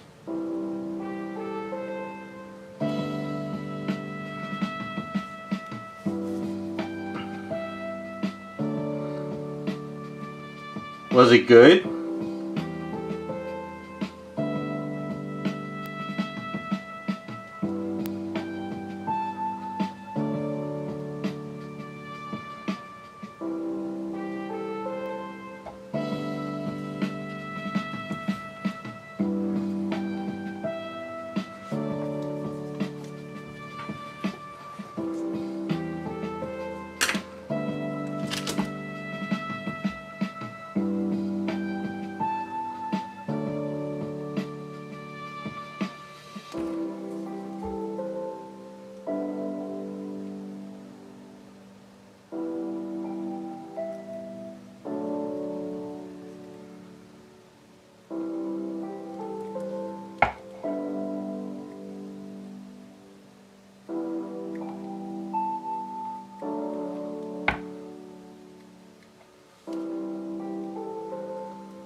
You know what I never finished watching is I started Squid Games. I think it was like a few months back, and I never finished it. I just couldn't get into it. I think I got to like episode 5, and I was just like, alright, kind of had enough of this.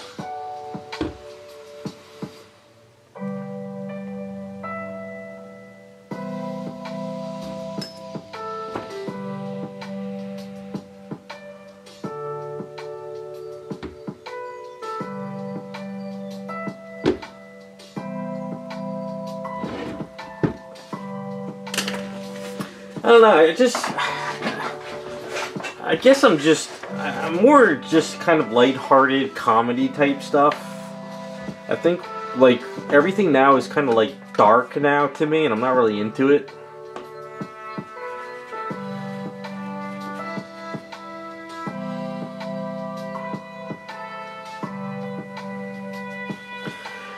I guess I like more like comedy sitcoms, like, you know, like Seinfeld, News Radio, IT Crowd. It's kind of like more what I'm into. Like the whole Boys and Peacemaker, Squid Games, it's all kind of just dark to me, and I'm not really into it. I mean, I understand why people like it, but it's just not for me.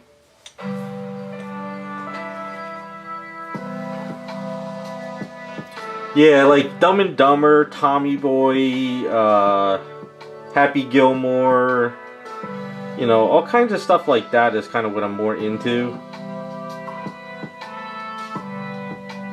Like horror, like I saw Peacemaker season 2, and I just, after it was over, I just sat there and I was like, it's The Boys. Like, I just watched The Boys, but as DC characters, you know? And it's just kind of not my thing.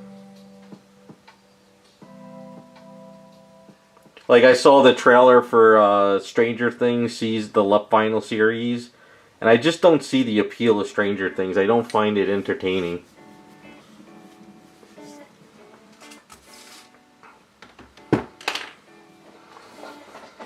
I don't know, I think when I saw the first season of Stranger Things afterwards, like, everything now is, like, copying Stranger Things. Like, the Ghostbuster movies were good, but it was, like, Stranger Things, you know? And I feel like everything is just dark now.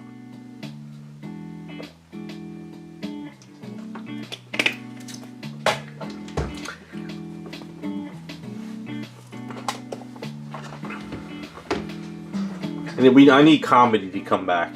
You know, I like good comedies, slapstick comedies, stuff like Police Academy, Naked Gun. Like, I saw the new Naked Gun; it was pretty bad. You can't top the old Naked Gun.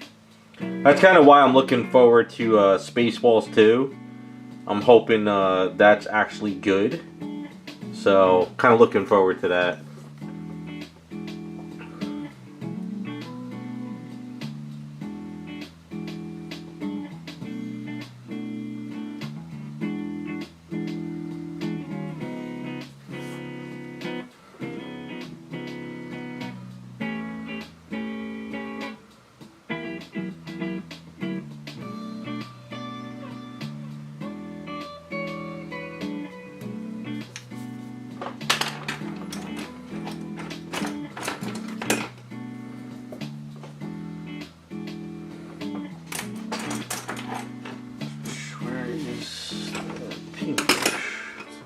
Oh, here it is.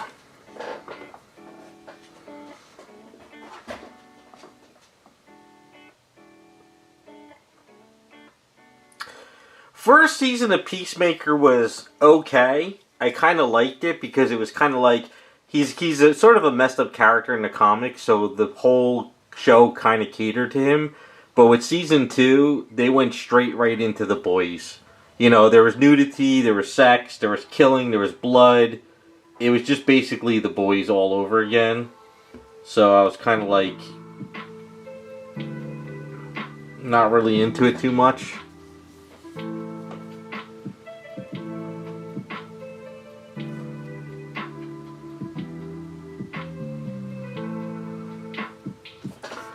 I think Gunn followed The Boys formula too much and went a little too crazy with that one.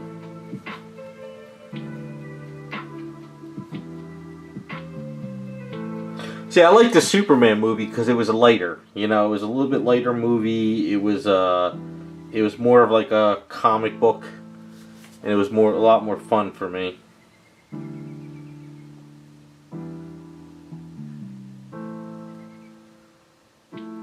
But we shall see what happens.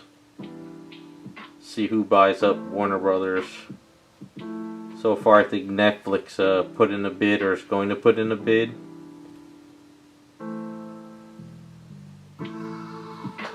But whoever buys DC, it's gonna probably be trash.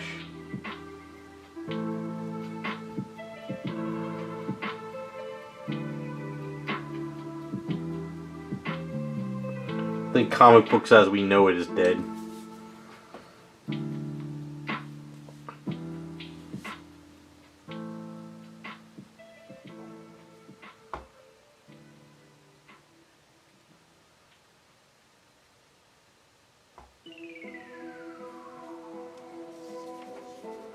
You guys did hear about that, right? That Warner Brothers Discovery is up for sale, which means that DC Comics is now going to go to some other company again. I think it was what, Sprint owned DC, I think, or something, and then T-Mobile bought them, and then Discovery bought them, and now they're up for sale again. Like, I don't think anybody knows what to do with DC, really. Let me run it. I'll run it great. We'll pick up a couple comic books at the store that are really good storylines. We'll get some good casting, and boom, we'll make money.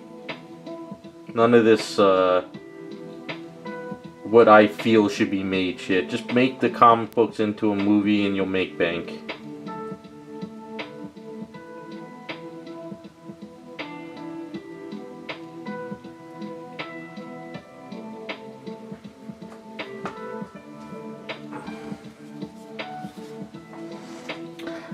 See, the problem with Warner Brothers and DC, it's not that nobody wants them, it's just that whoever buys them just kind of puts idiots in charge. Like when T-Mobile had DC, they let them run wild. They were just like, alright, yeah, do whatever you want, it's DC Comics, we'll make money. And they were giving, like, people, like, who should have never been able to direct a movie or writers to write movies, or even writers in a comic book should never have been hired. But they all got hired and they destroyed DC Comics. So T-Mobile had no clue what the hell they were doing. Now, as far as Discovery, they cleaned house. They got rid of a lot of junk. But Zaslow, who runs Discovery, he's known for just cutting like the fat off, just cutting crap. But they're really not building anything. So, I don't know. I don't know what the hell's going on anymore, honestly. At the end of the day, give it another year or two and we'll be able to make our own movies and TV shows with our favorite characters with a prompt. I hate to say it, but that's where we're headed.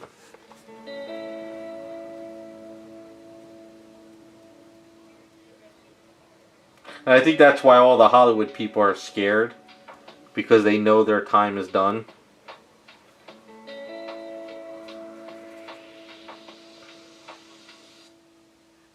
You know, why pay an actor $5 million when you can just prompt a movie on your computer and boom, you're done.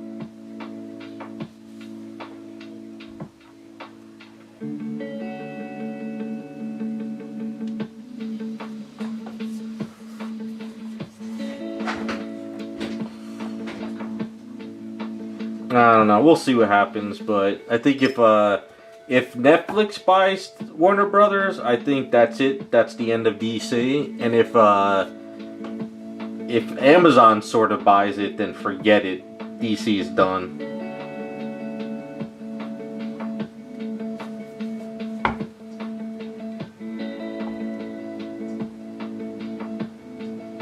There was a rumor that Disney wanted to buy Warner Brothers, but if they did that, it would be a monopoly.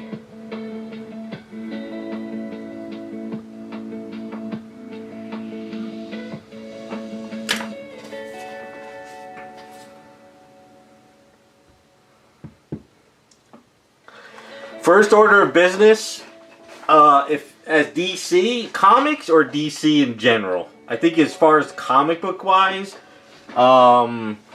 Jim Lee would be gone as CEO. I would get rid of Jim Lee. I would say you could be an artist, but you're not. You're just editor-in-chief. You're killing the comics. Second thing I would do is anyone who doesn't know what the hell they're doing, writing, out the door. I would try to get all the old writers back, all the old artists, the guys that knew what they were, even if they're in retirement, pull them out of retirement. Get them back to making DC where it was. And I think third order of business is I would make sure that there is the DC Bibles in the DC Bible. I don't know if you ever heard of the Marvel Bibles, and I don't think DC has them. Is that when you become a writer, there's a Marvel Bible, which is say Captain Marvel or Captain America. You have to read the Bible and read the character and their history to know how the character is supposed to be written. Whereas DC doesn't have that, supposedly. So all these new writers are just writing like these stupid stuff that the characters were never written that way before. So I would actually like hire fans, you know, not fan fiction, not like these people on DeviantArt who do fan fiction who never read characters, like regular fans, you know. But yeah, I believe like Jim Lee doesn't know what he's doing. I really don't think he knows what he's doing. This guy's been like editor-in-chief or in charge for a while, and like the only thing that's coming out good now is the Absolute storyline from DC. But other than that, his whole time in there has been crap.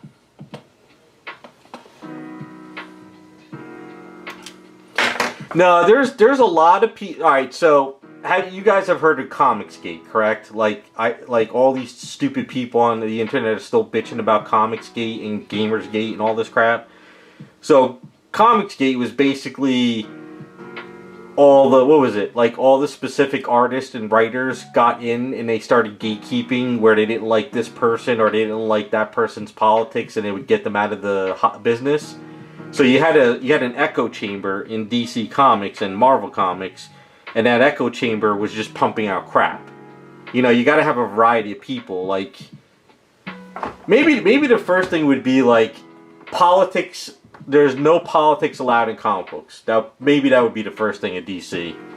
Like, if you're heavy political online, you're out of the company. If you're bitching online about politics day in, day out, you're out. You're done. You're not writing comic books anymore. Because all these new writers, they just bitch about politics online, and they're not out there promoting their books. I don't know. That's kind of what I would do. That's kind of my little rant.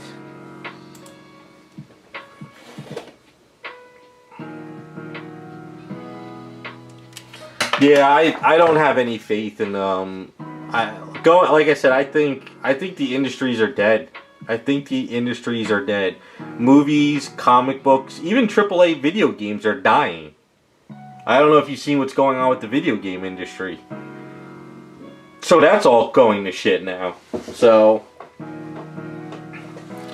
I think the future is in our hands. We'll be able to just make our own stuff with prompts. Because they hired all these people who just don't care.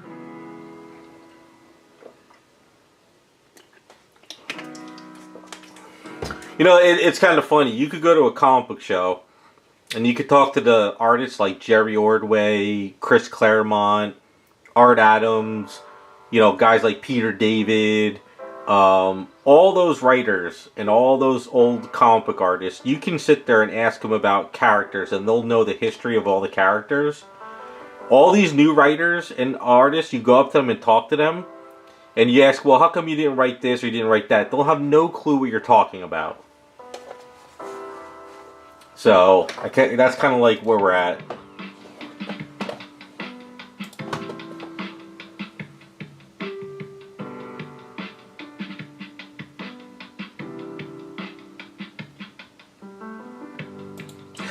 I blame Canada.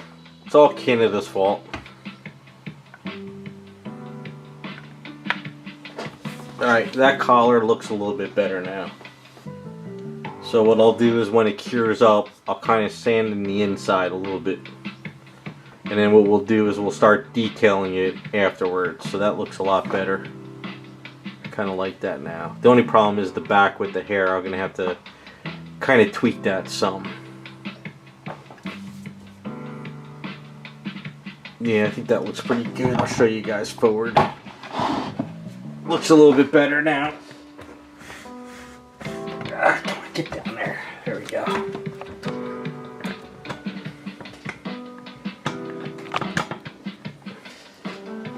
See, that kind of looks a little bit better now with the collar. A little bit more tweaking, building, sanding, and then we'll kind of work on a little bit more.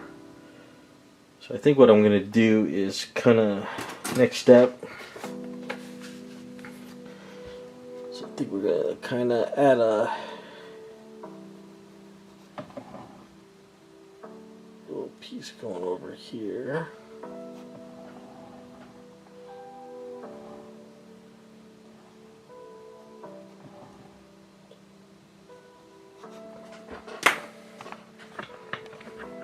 I don't know. Well, what would you guys do if you were in charge of DC?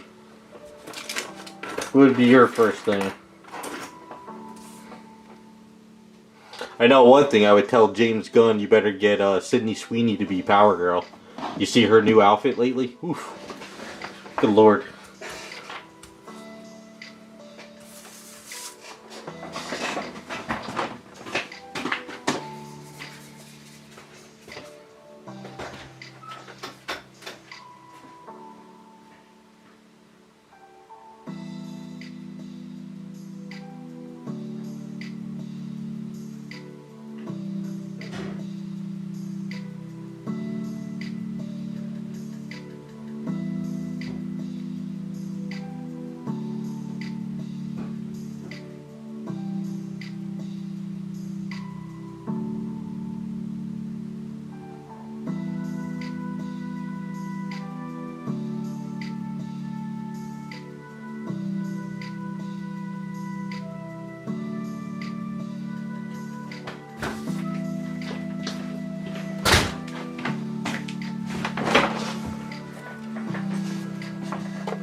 Yeah, that's kind of the best thing to do.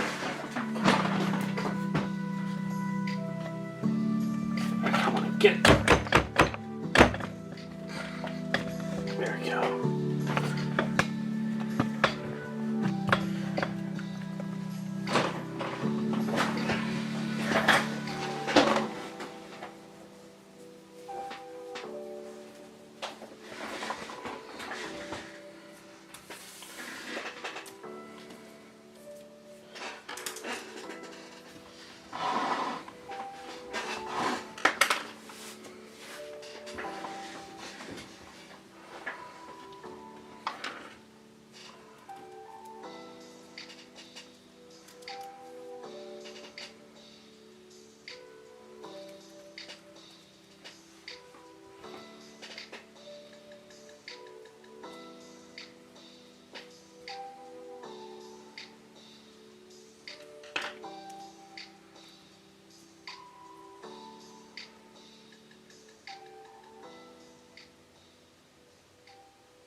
Oh yeah, there's tons of artists and writers out there that are probably looking for a shot. I think the other thing too is they made a mistake is they also hired a lot of writers that were probably like movie directors or worked on movies, and like I think they found the wrong talent.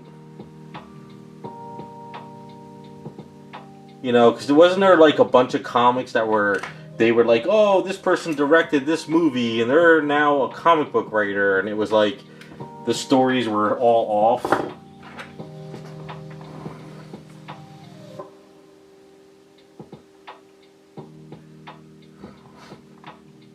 But yeah, it's definitely like you have to have a certain belief in the industry, and then you get work. So that was also a big problem. You had to have the right politic view. Like, you just couldn't know comic books. Like, if you knew comic books, it didn't matter. It's like, well, if you don't believe in this politic, you're out. Yeah. A lot of problems in the industry. It stopped being about making money and started being about the message. That's kind of what ruined everything, actually.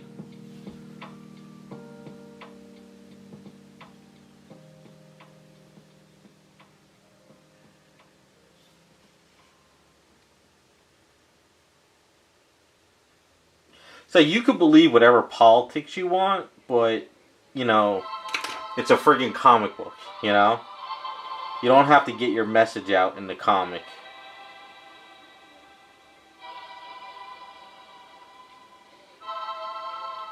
I think, to me, I think comic books died when that one Marvel female writer came out and said, if you don't like my politics, don't buy my comic. And I think that's, like, kind of, like, I think when comic books died.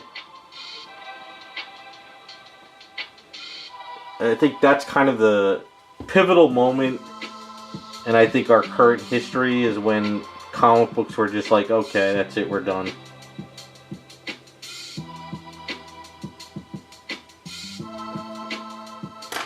To this day, I still can't get that out of my head, you know?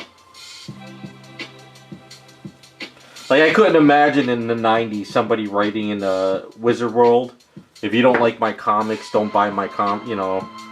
Like, back then, nobody really cared. They just wanted to see what next event was going to happen, or the next Superman character event, or something.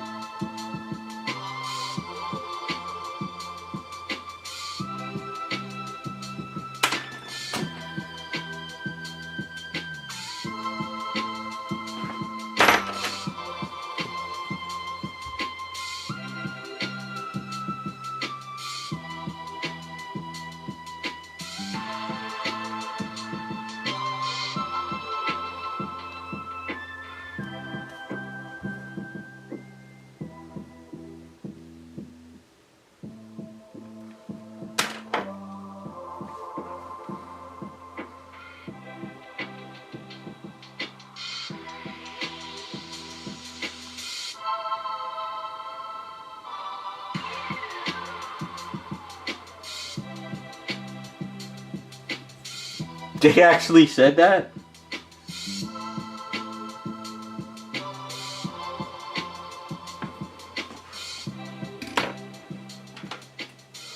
Well, that's the problem. That's kind of what happened with comic books and video games. It became a political war zone. You know, you had the right and left getting pissed off. Meanwhile, it was just people like me sitting there be like, I just want to read a comic. You know? I just want to read a comic to escape reality. Like I used to. You know, escapism. But all these new writers are just like, nope, nope. You gotta listen to our politics. Because wasn't the son of Superman, they grew him up and he was like protesting, right? Like he was protesting like in every issue or something. I'm like, yeah, I want to buy a comic book and see the son of Superman protesting. That's kind of like comics just died, basically.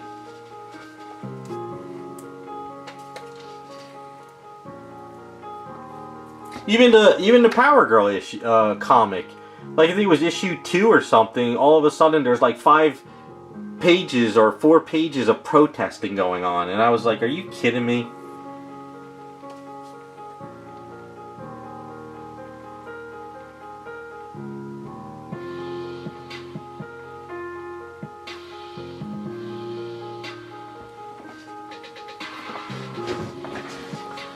They said, I think a lot of the new writers just are, they have all this, I don't know.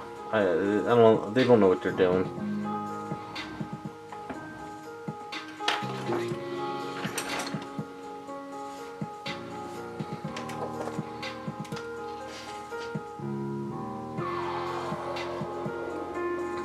Yeah, I think politics ruined a lot of people.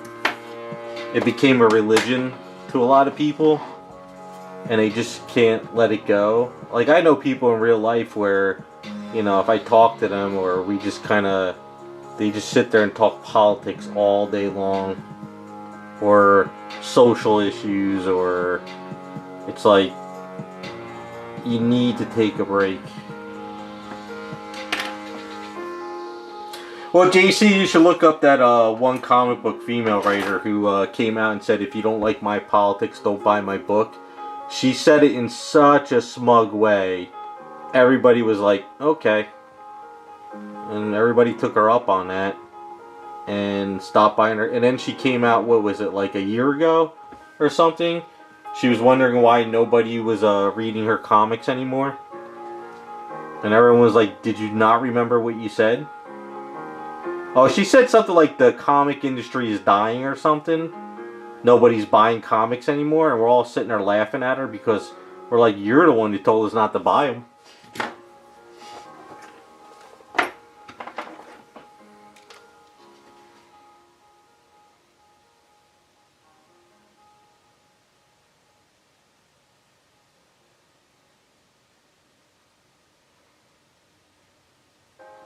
That's the problem. It's never relevant to the characters. You know, they're in a different universe. No, I think if Disney bought DC, they'd kill it. DC killed Marvel. I mean, Disney killed Marvel and they killed Star Wars. So I can't imagine how bad they would screw up DC. Because you know what would happen is they would bring Superman into the main Marvel universe. And he would be so underpowered, it wouldn't even be funny.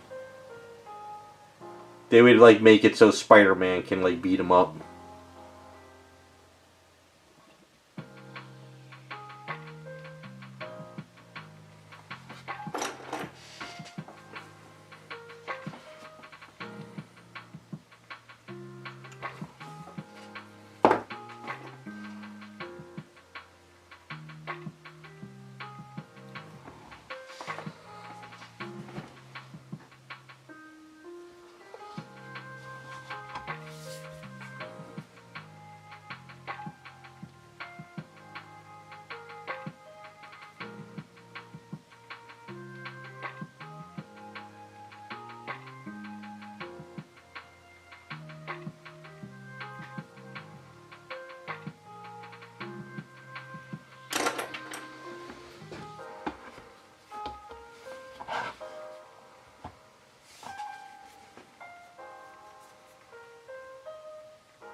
Well, that's what the video game industry and the comic book industry did. You don't like my politics, you don't like what I believe in, don't buy my comic. But the funny thing is, everybody was sitting there saying, like, we don't want to read about your politics. We just want to read about a comic book character. But all these writers, they don't know how to write anything. They don't know how to escape reality. I think that's what it is. They're all stuck in this climate of politics now, and they don't know how to get out of it.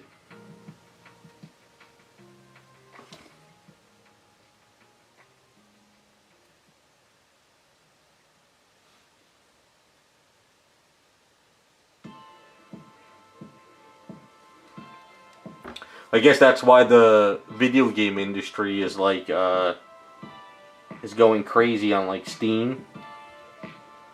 Like everybody is loving these cheap games now because they're just fun. And all these multi-million-dollar AAA games, nobody's buying them anymore.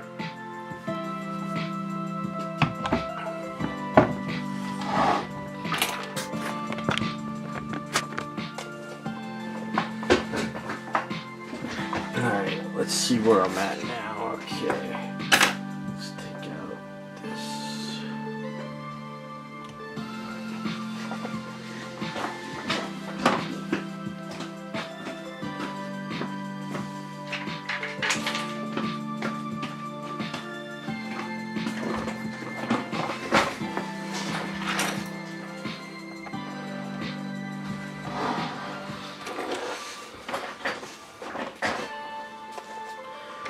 Alright, so next step is, let's see, we're going to create her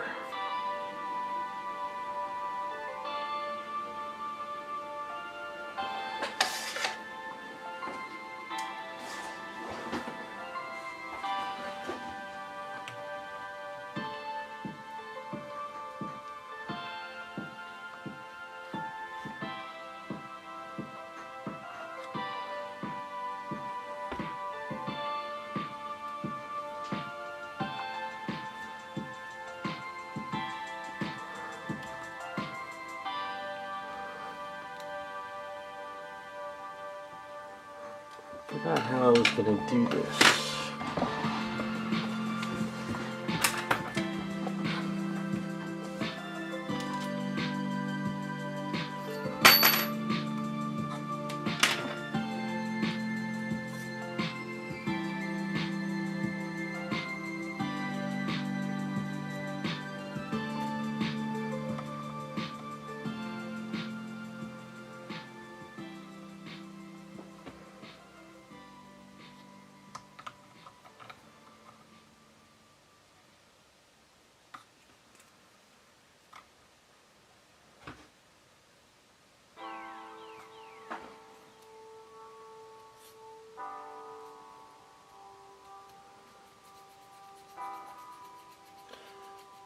What the? I think I needed to make the bigger handle.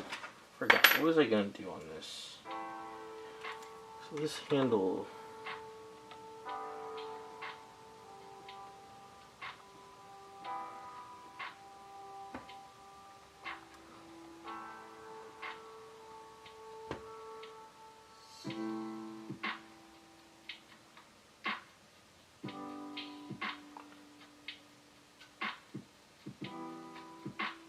Sort of like that.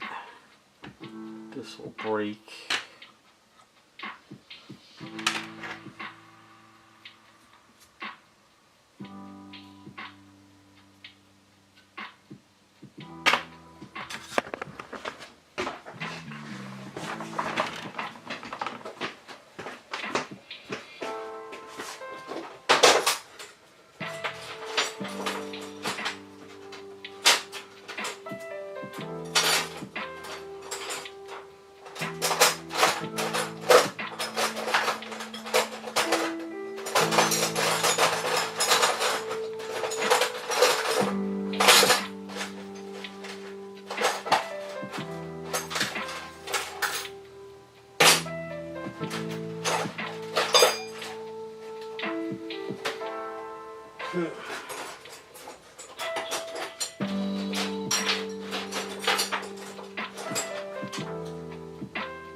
Alright, what I'm trying to do is, I'm trying to see if I have bigger hollow rods to make it like thicker on the hand part, but still keep it this thin up top.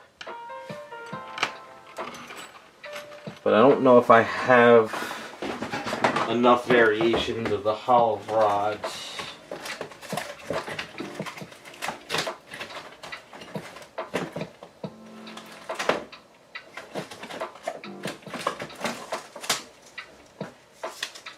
Oh, I do have another one.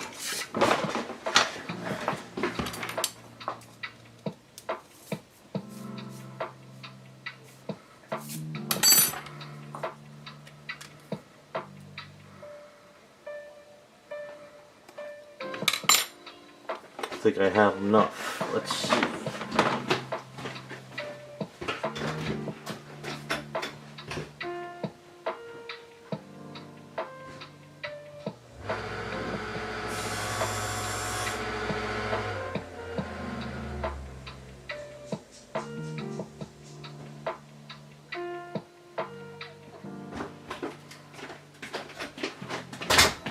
Might just make it. Let's see here. Yeah, okay. This will work. So what I could do is I can throw this, and then this, and then this. Okay, so we're gonna keep it this thick. Alright, I got the plan. Just gotta kind of cut it. Got the plan working. Alright, so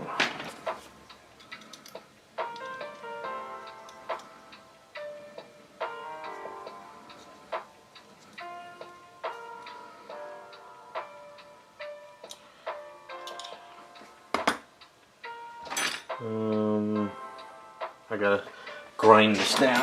Gotta burn it myself.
It's just hot as hell right now because I grinded it down.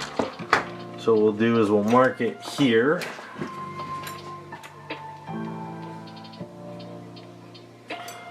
Give it about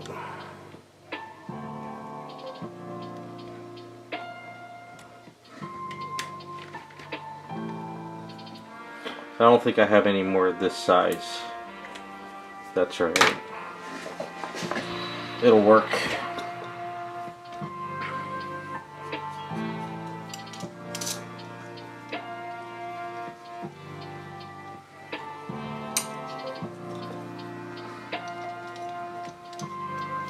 The reason why I want to put up perfectly circled pieces, because if you have it a hollow one and you try to put this in there, it kind of just, see how it kind of just, it's not lining up correctly. So it's better to have them perfectly set up. So that's kind of what I'm trying to do here.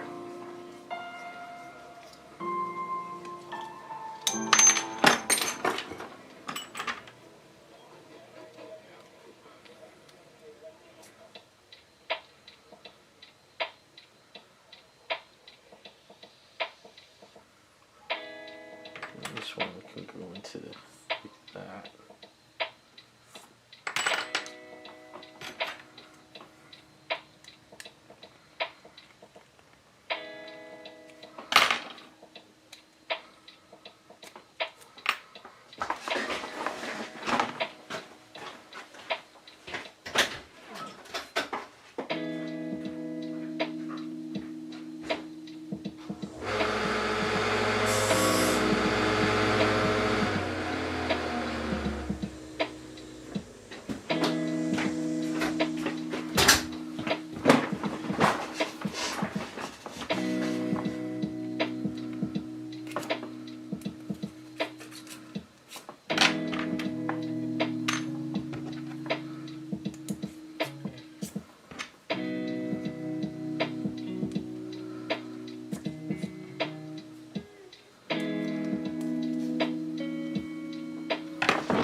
Okay, and then this one,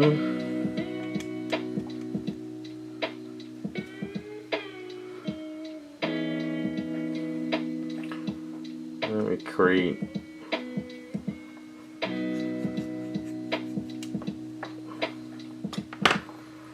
so let's mark it here.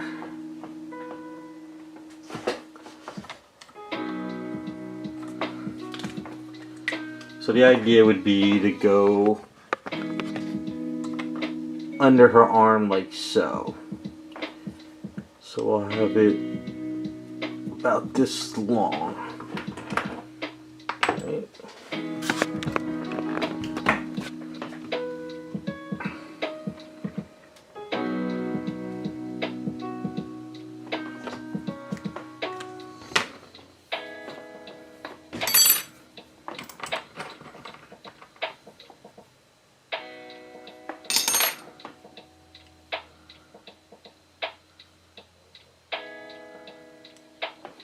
Should we have a little smaller? We'll do. You know what we'll do?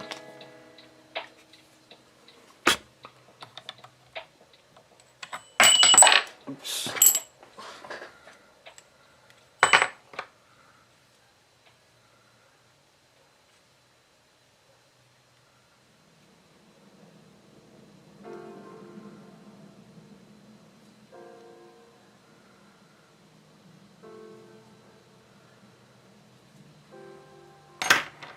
Instead.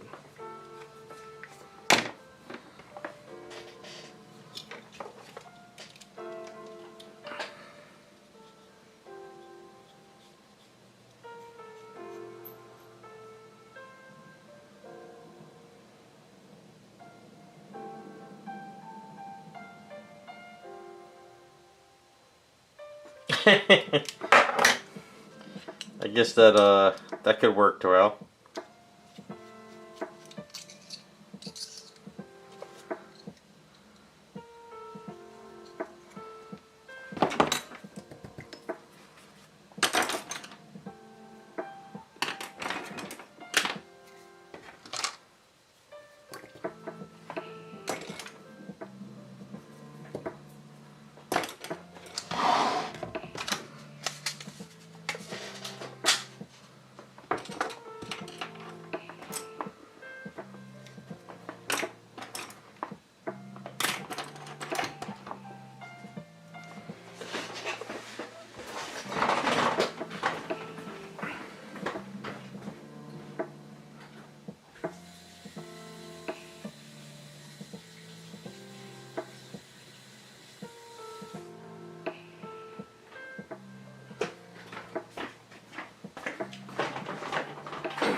I would love Peter David to come back if he could, and also I would like old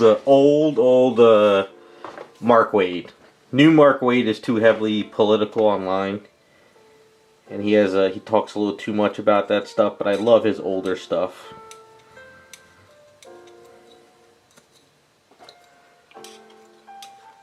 But Peter David was one of my favorite writers.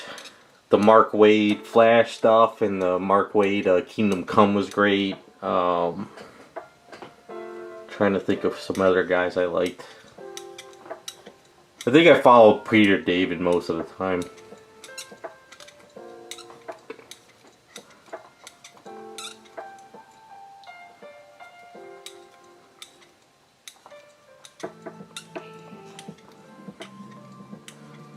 Old Claremont, John Byrne.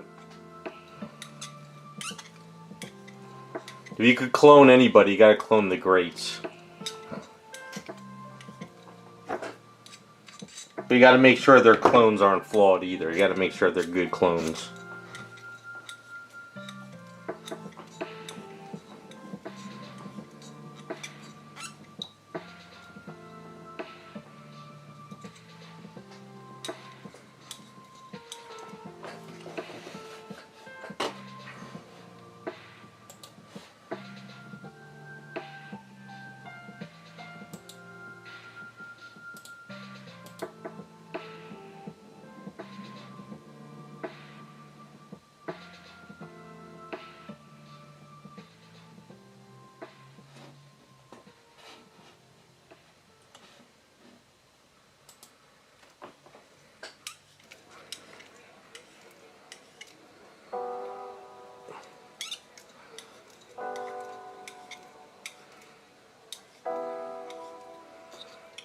Three people for comics or just cloned in general?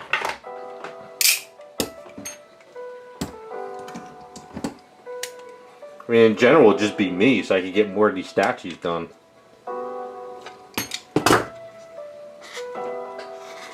Have a whole little workforce of myself in the studio.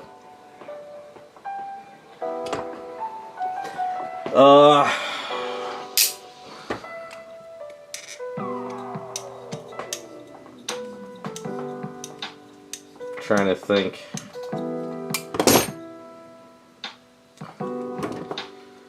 Well, did Peter David, he didn't pass away. Did he pass away? Or has he just been sick? I forget.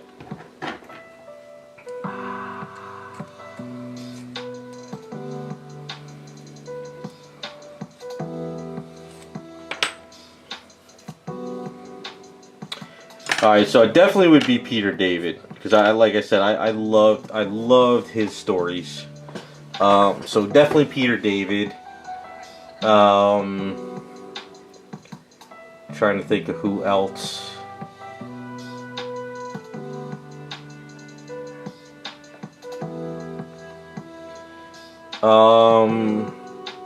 Maybe Wally Wood, because I liked his old comic stories. He just had that superhero feel to a lot of his stuff.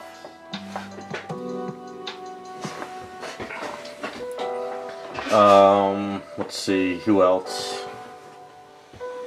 Who's the other guy? Perez, George Perez. I loved a lot of Perez stuff too.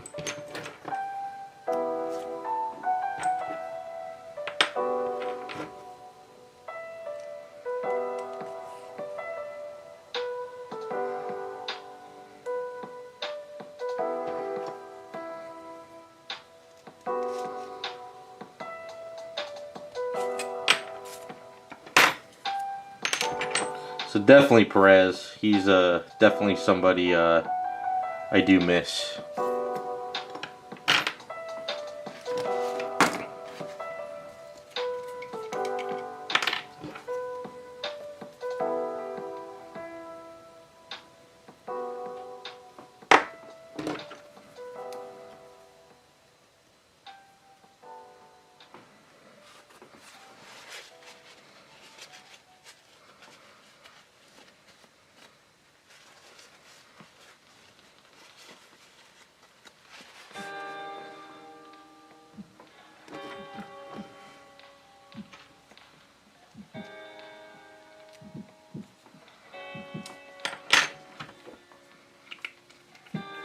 I guess that would be off the top of my head right away.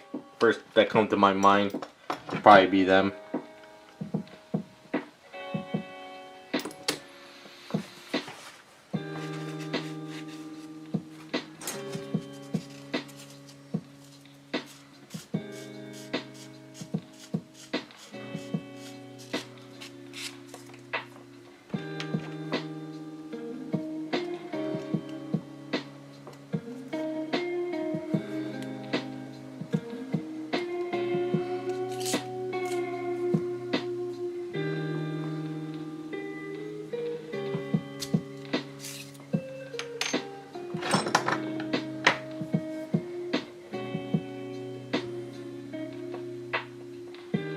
Oh, so you're talking in general of just...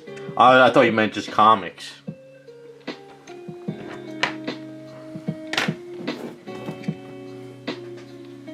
But if you're talking in general, Chris Farley, Sam Kinison, and George Carlin.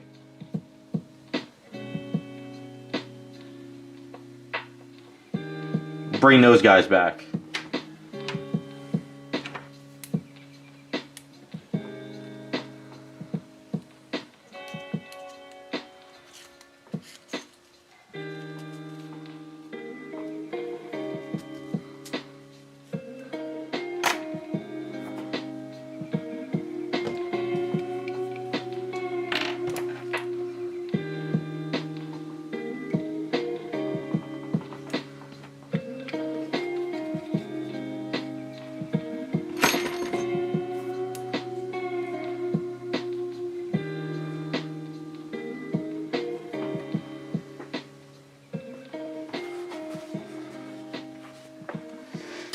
Yeah, George Carlin these days, oh my god, the stuff he would say and do would probably be a friggin' riot. I don't even think I could contain myself if he was back.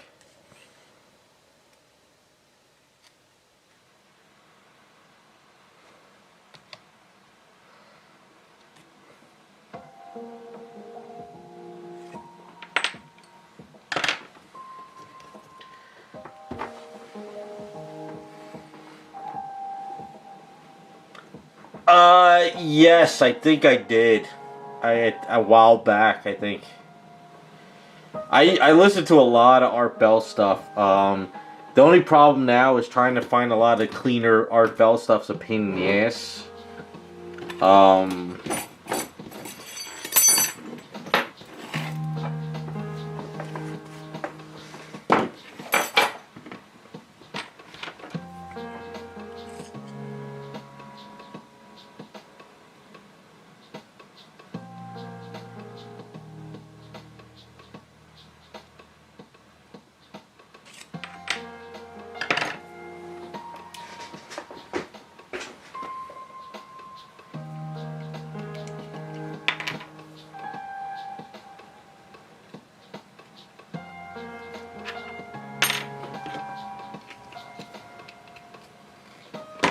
Sam Kinison would be a riot today. Oh my god, the stuff he would say and do would be just crazy.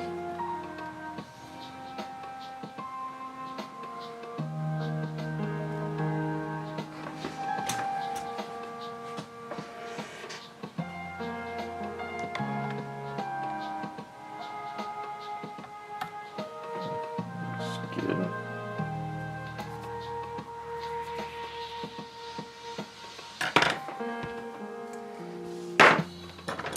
What I think I could do is cut that piece off and put that around there.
Alright, so that is the start of her new whip.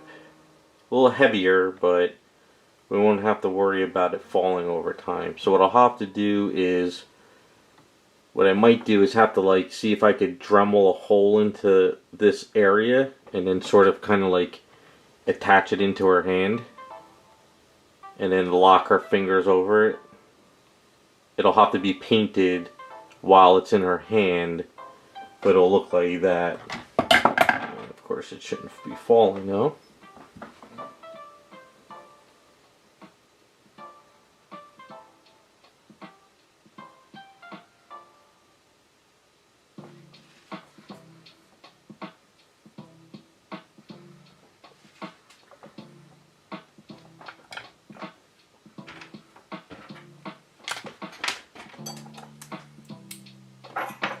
Alright, so that is a good start to that.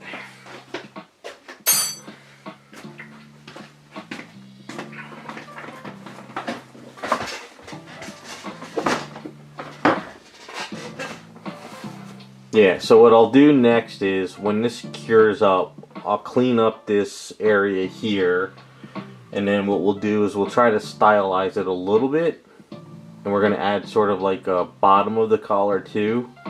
I have to find a gem. So she's got a blue gem, so I'm going to have to see if I could find something at like the hobby store or online. So you figure she's going to have the pink top, so she's got to have at least a blue gem. And then I guess once that's done, we can start detailing up the outfit more. And then I gotta, after we detail the outfit more, I gotta work on the hair. The reason why I didn't attach the hair yet is because I gotta get all this cleaned up. But I like the collar now. It's almost there. It's kind of a good start. Good start. I kind of like it. It's getting there slowly. Starting to take shape.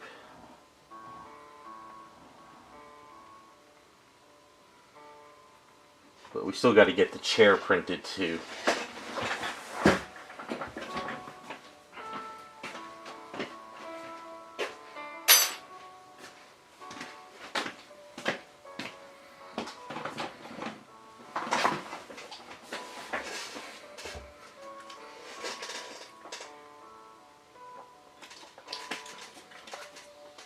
Alright, put her aside so I don't screw anything up.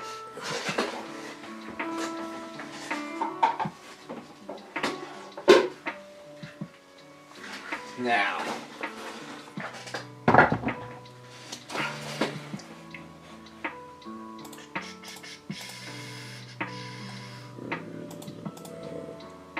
yeah, that's kind of the collar. Try to do something like that. We'll get there. Alright, so now as far as Cammy goes, I went and I sanded down her arms.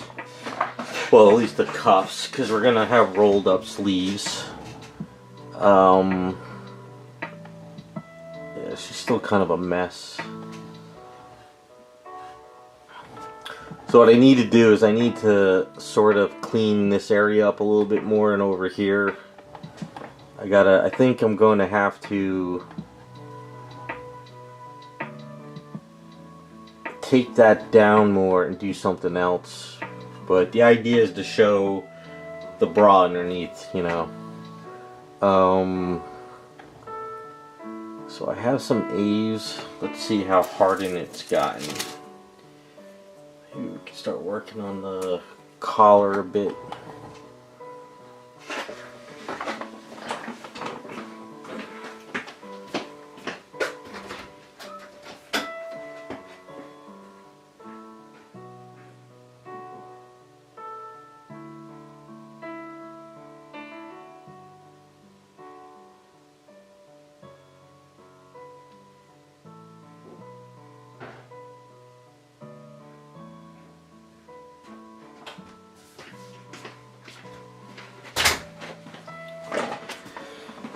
Alright, let's see here how to do this collar now.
Just doing a test real quick just to see how this is going to play out.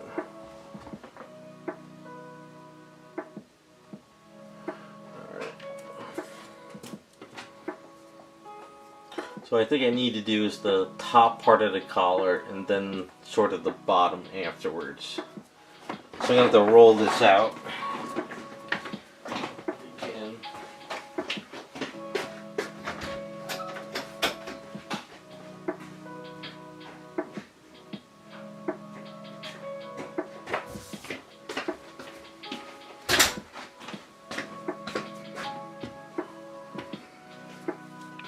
So it's got some baby powder in it, but it's hardening up pretty well.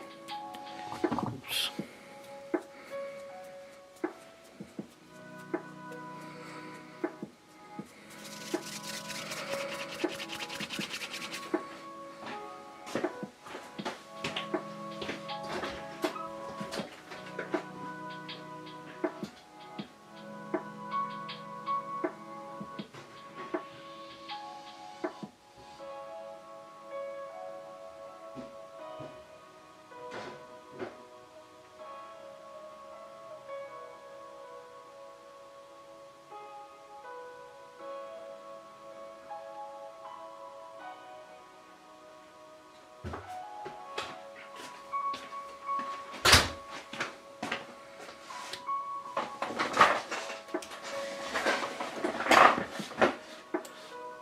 Alright, so what we want to do first, see if we can get a good measurement of this. So you figure, cut it here, and cut it here.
It's not big enough.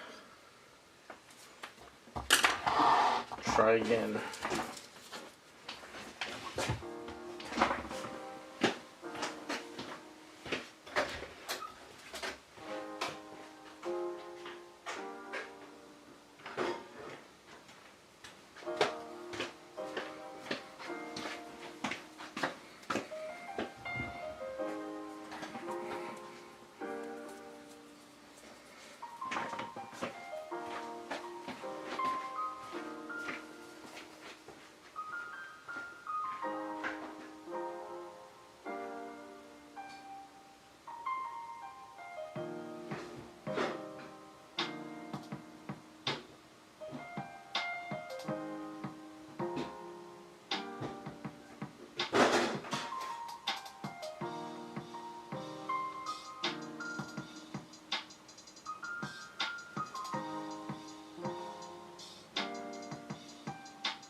Try something a little different this time.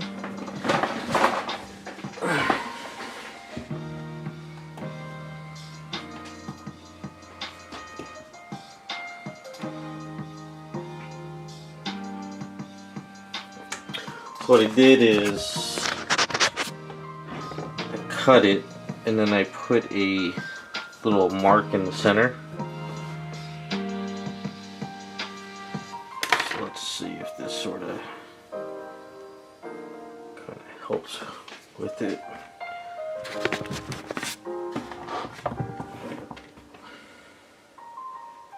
Probably not. Never really did many collars before.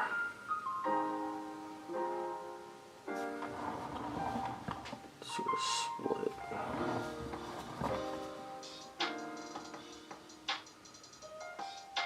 It would have worked. Too soft.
Sorry, bear with me, just trying to get this right. Seems that the eaves is still a little too soft, so it's not like working the way I wanted to, but we'll see if I can get it to work. So let's try it this way. So what we'll do is we'll kind of put this here.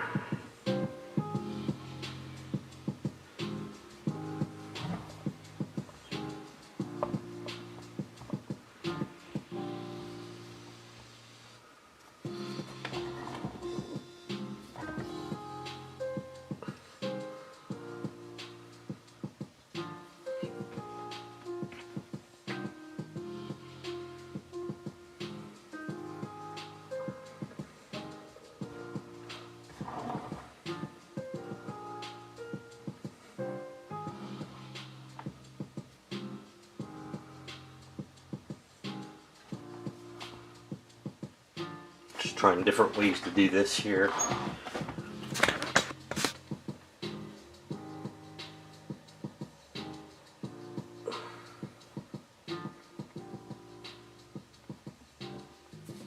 So next, let's grab this.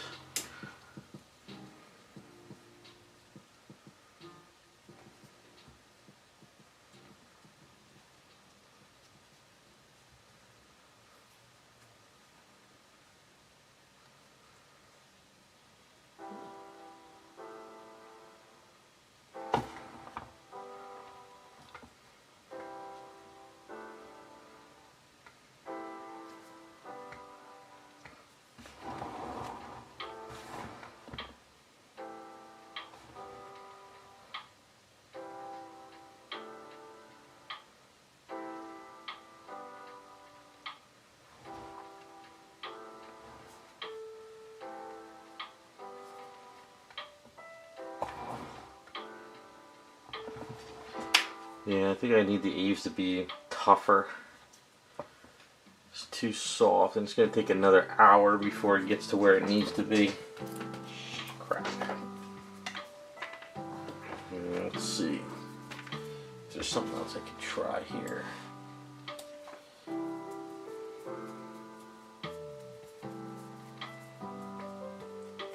Maybe we'll build it in 2 sections. Maybe that's what I'll do.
First of all, it's not even that supposed to be that long.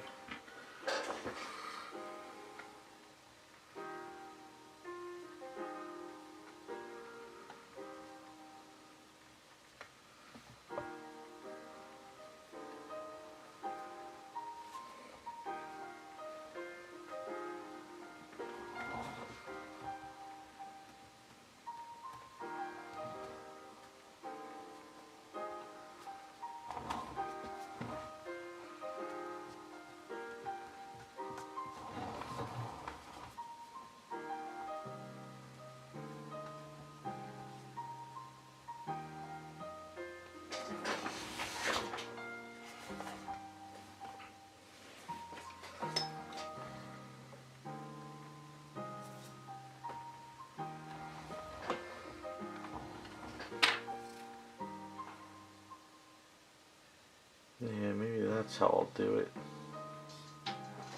Alright, I think I got an idea now.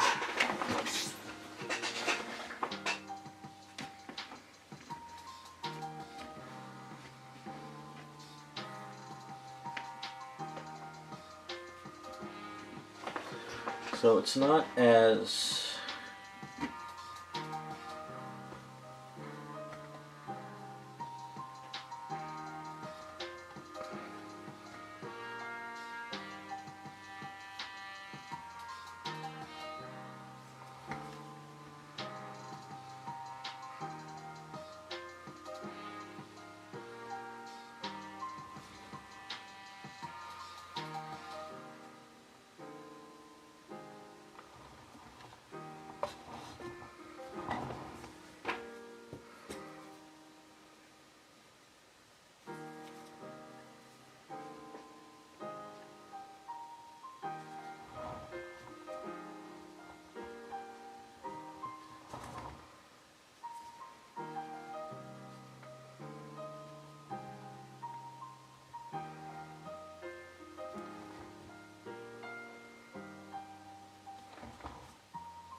Alright, I think I know what I'm going to do.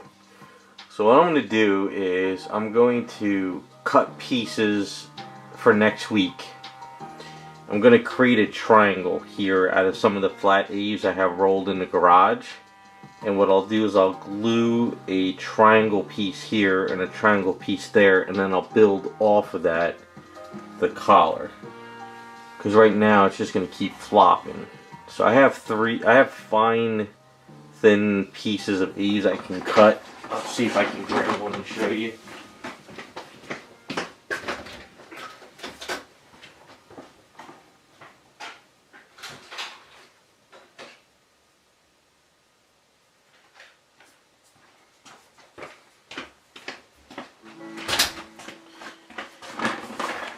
So I got stuff like this in the garage from extra eaves.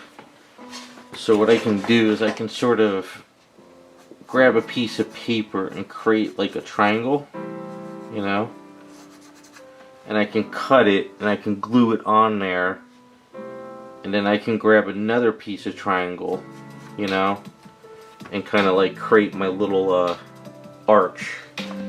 And then from the arch I can build off around it, because right now this eave is just going to keep flopping everywhere. So what we'll do is we'll kind of create the structure and build off of that. I think that's the best way to do it. So this is going to be like, you know, go in the garage, cut this piece out, put it up against it, and then, okay, maybe I got to curve it a little bit more, you know, like I might have to curve it like that, and then I might have to cut it like more at an angle type thing, and then I'll have to keep cutting pieces till I get it to where I want it. And then once I get those pieces, we can glue it on next week, and then from there we can extend it going around the neck.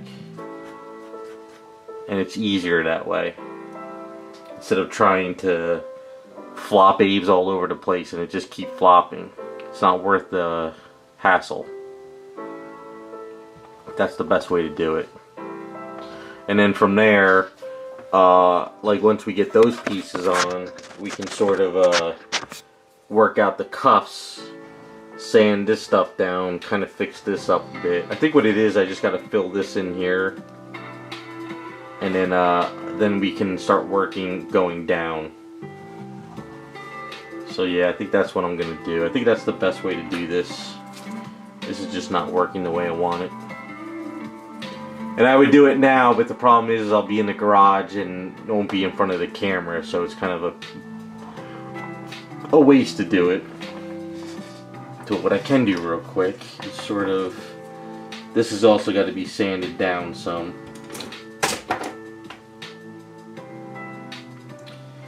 And what we can do,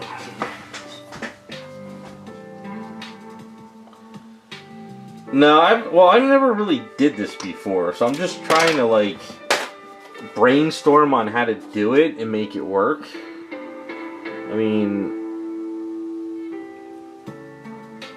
I'm just kind of like winging this one.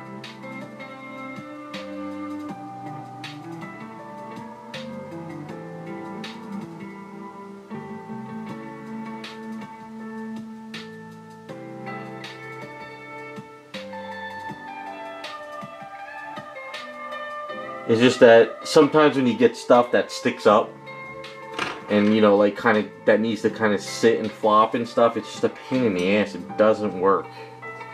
So it's better to just cut like a piece of eaves and build off of it and then sand it down. Because even like, it's kind of hard to see, but it's like kind of coming up at an angle. So I kind of might have to give that like piece a curve type thing. You know, I figured this Cammy was going to be a little bit tricky. It's kind of building in sections. It's kind of like a puzzle. Because then when we get to the skirt, we got to do all those like pleated stuff. So it's kind of, it's going to be a lot of trial and error, I guess. But we'll make it work one way or the other.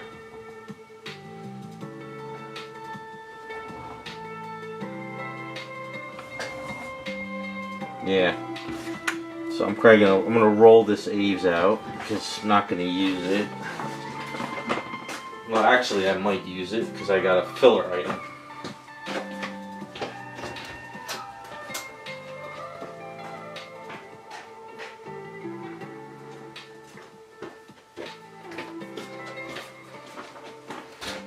Alright, I'll show you guys my filler item before we close out the stream. You guys might like this one. This one's kind of been, I really haven't talked much about it, but since it's kind of like, I've been using so much Eves, it's been kind of crazy. So I've been kind of keeping this on the afterburner for a while. So this is the other Power Girl, and so I reworked her outfit, worked her legs, brought her down more, worked out the back of her outfit. So this is going to be a Miss Marvel Warbird. So you can kind of see what I'm doing with the hair. So I'll probably use some of this Ease before I close up, kind of just building an armature on the air. So the next step on her, this is just a side project, just to get it out of the house and on eBay. So I have to work out her symbol, what I normally do. The reason why I'm doing Warbird again is because she seems to sell, plus I love working on this outfit. So it's kind of Miss Marvel Warbird.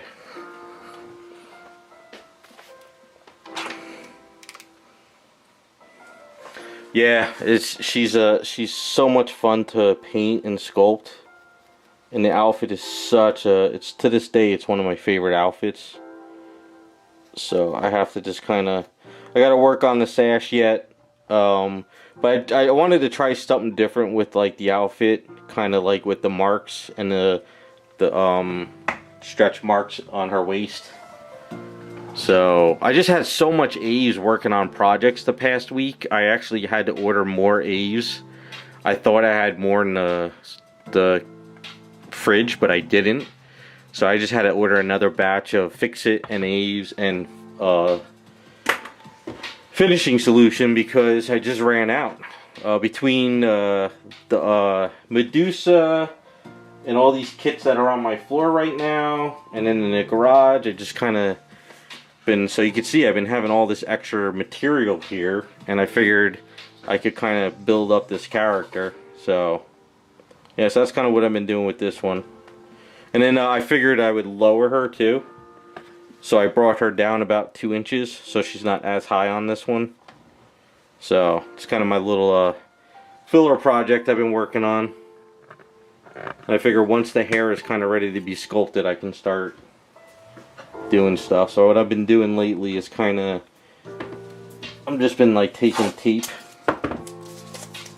Hold on. Sure, we're kind of, so I just been like taking tape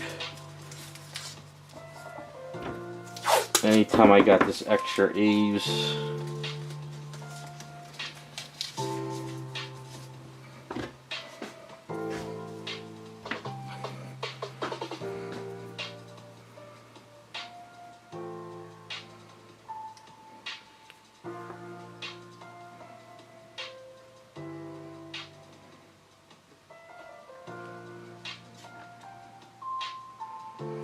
So I don't know if you ever remember that Wonder Woman sculpt I did with it was the Black Lantern Wonder Woman. So I've been trying to, I'm gonna try to do like the hair like that on this one this time, sort of in a way.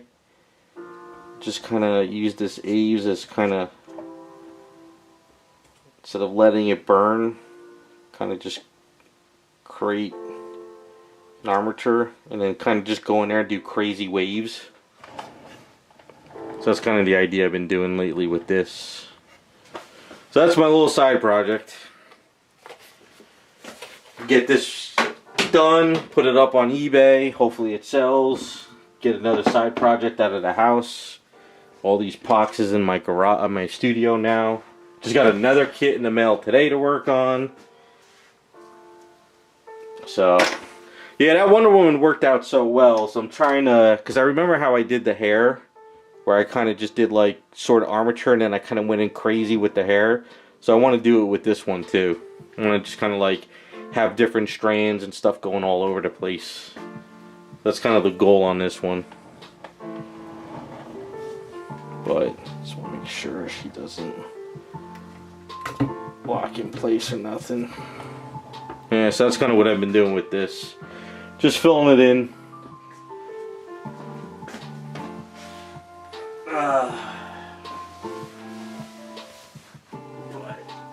Let's see. So we'll just kind of go over everything one last time. And then we can call it a night and everyone could go eat their candy tonight. Unless everyone's eating it now.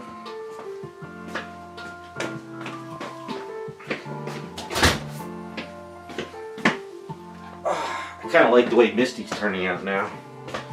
I think Misty might become the favorite. Who knows?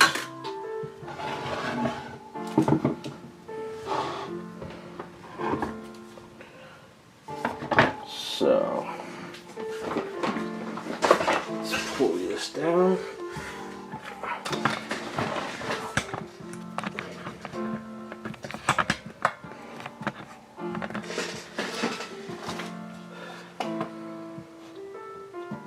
Reese's, I always like the Reese's peanut butter cups, but I like the snack pack ones that are smaller because they got more chocolate than the peanut butter.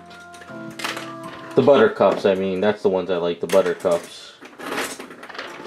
But my problem though is if I have candy in the house, I'll eat it all in one night, so I try not to buy it.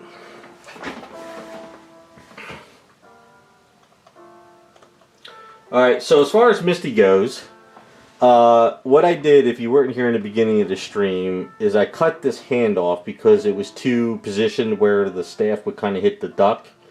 So I repositioned her hand, and I put this metal rod in here, so just to give it some support. So what I'm going to do is, once this cures up, I'll sort of sand it down, because I wanted this to be like a wood, like a wonky wood piece, not like a perfectly straight wood. Even though there's a straight piece of metal going down. And then what I'll do is we'll cut this off at the end. It's still kind of soft, and we'll put that head on there.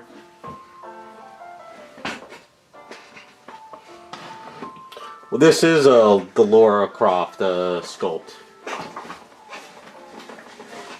It's probably the same one.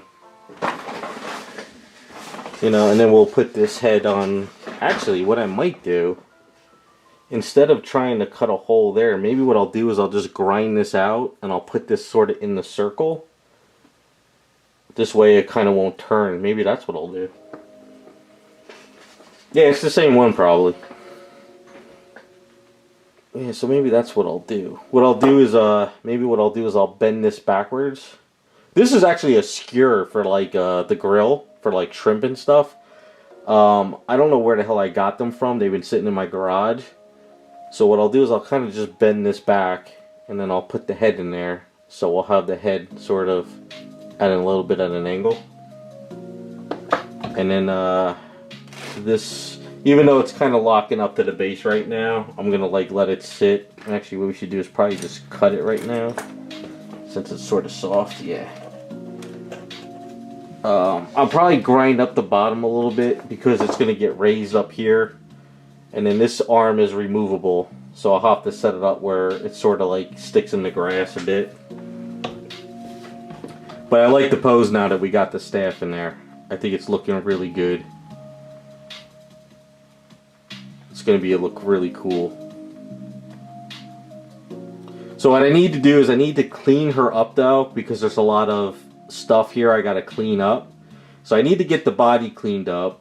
We have to work out what I'm going to do on her arms for armbands or rope or shirt, whatever. Probably shirt. And then we'll work on the pouch and stuff from there. But I like the way she's turning out. A lot of cleaning up to do right now.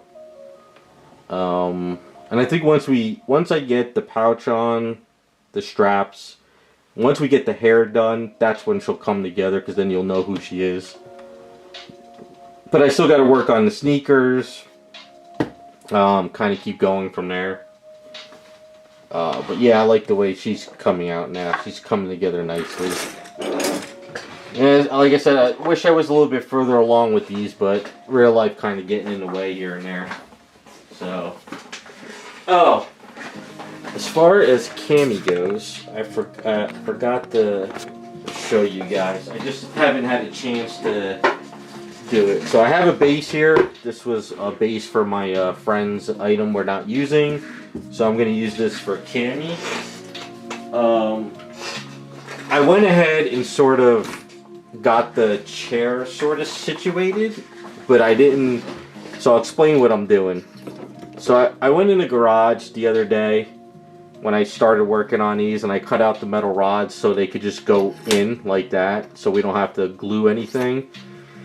I made little marks here, so this way, if I put Aves or glue in there, it won't twist as much. Because if you have just a metal rod and you put in glue, sometimes it can sort of like kink, and you can twist it inside the piece. So if you can, make marks whenever you try to do something like this. And then, so the idea is I'm going to have to level this on my shelf, because I did it with this one as well. And I'm going to have to sort of put glue in here and sort of make sure it's on a flat, perfect surface, you know? And then once it's glued, I could put a little Aves around to lock it in place. And in this way, you know, basically you could put the chair in, and you could put the desk on, right? And then you could sort of turn it if you want to, you know, to have fun. So that's kind of what I got with the chair so far.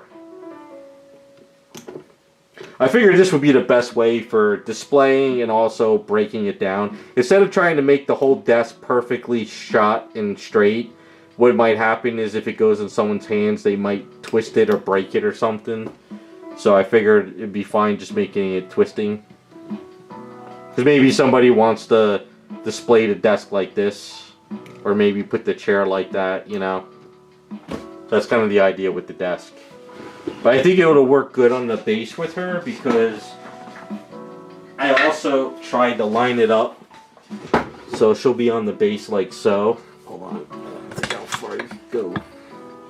Hold on. Hold on. Hold on. Bear with me. So I think that looks good with the circle base. That's enough room for her. So you have the chair behind her, and she'll be on here. And then if we could find a backpack, we could put the backpack there.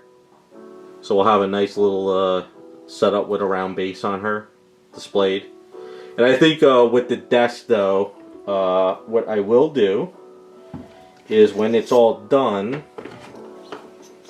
what I'll do is I'll put little felt pads here. So this way, if it's on the base, it could be wherever you want it.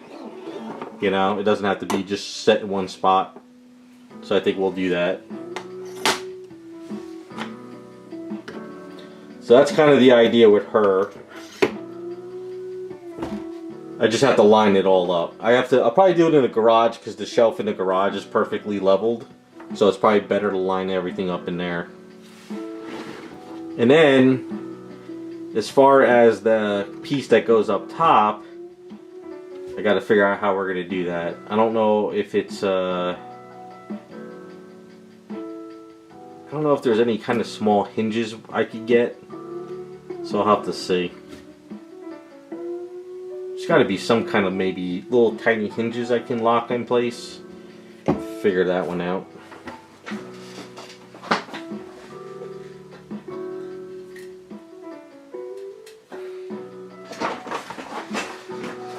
That's what I got on them so far. So we gotta just keep plugging away on.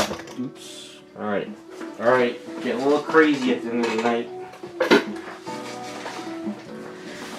But that's right. So, and then this base is not going to be here. We're gonna get a different base. I might have a second big base like the one I just showed you. So if I do have that from my friend, we could probably put her on that with the chair behind her. So we'll see if that works out. Yeah, so we just got to keep doing details on her outfit, the belt buckles and stuff in the front. Keep working on her, and then after all that's done, we could figure out the hair at the end. So, all right, so that's where I'm at. I'm calling it a night. I will hopefully try to get a little bit further next week. Hopefully, no more real life stuff happens, but we'll see. You know. But you guys have a good rest of your weekend. Have a happy Halloween, and we'll see you next week.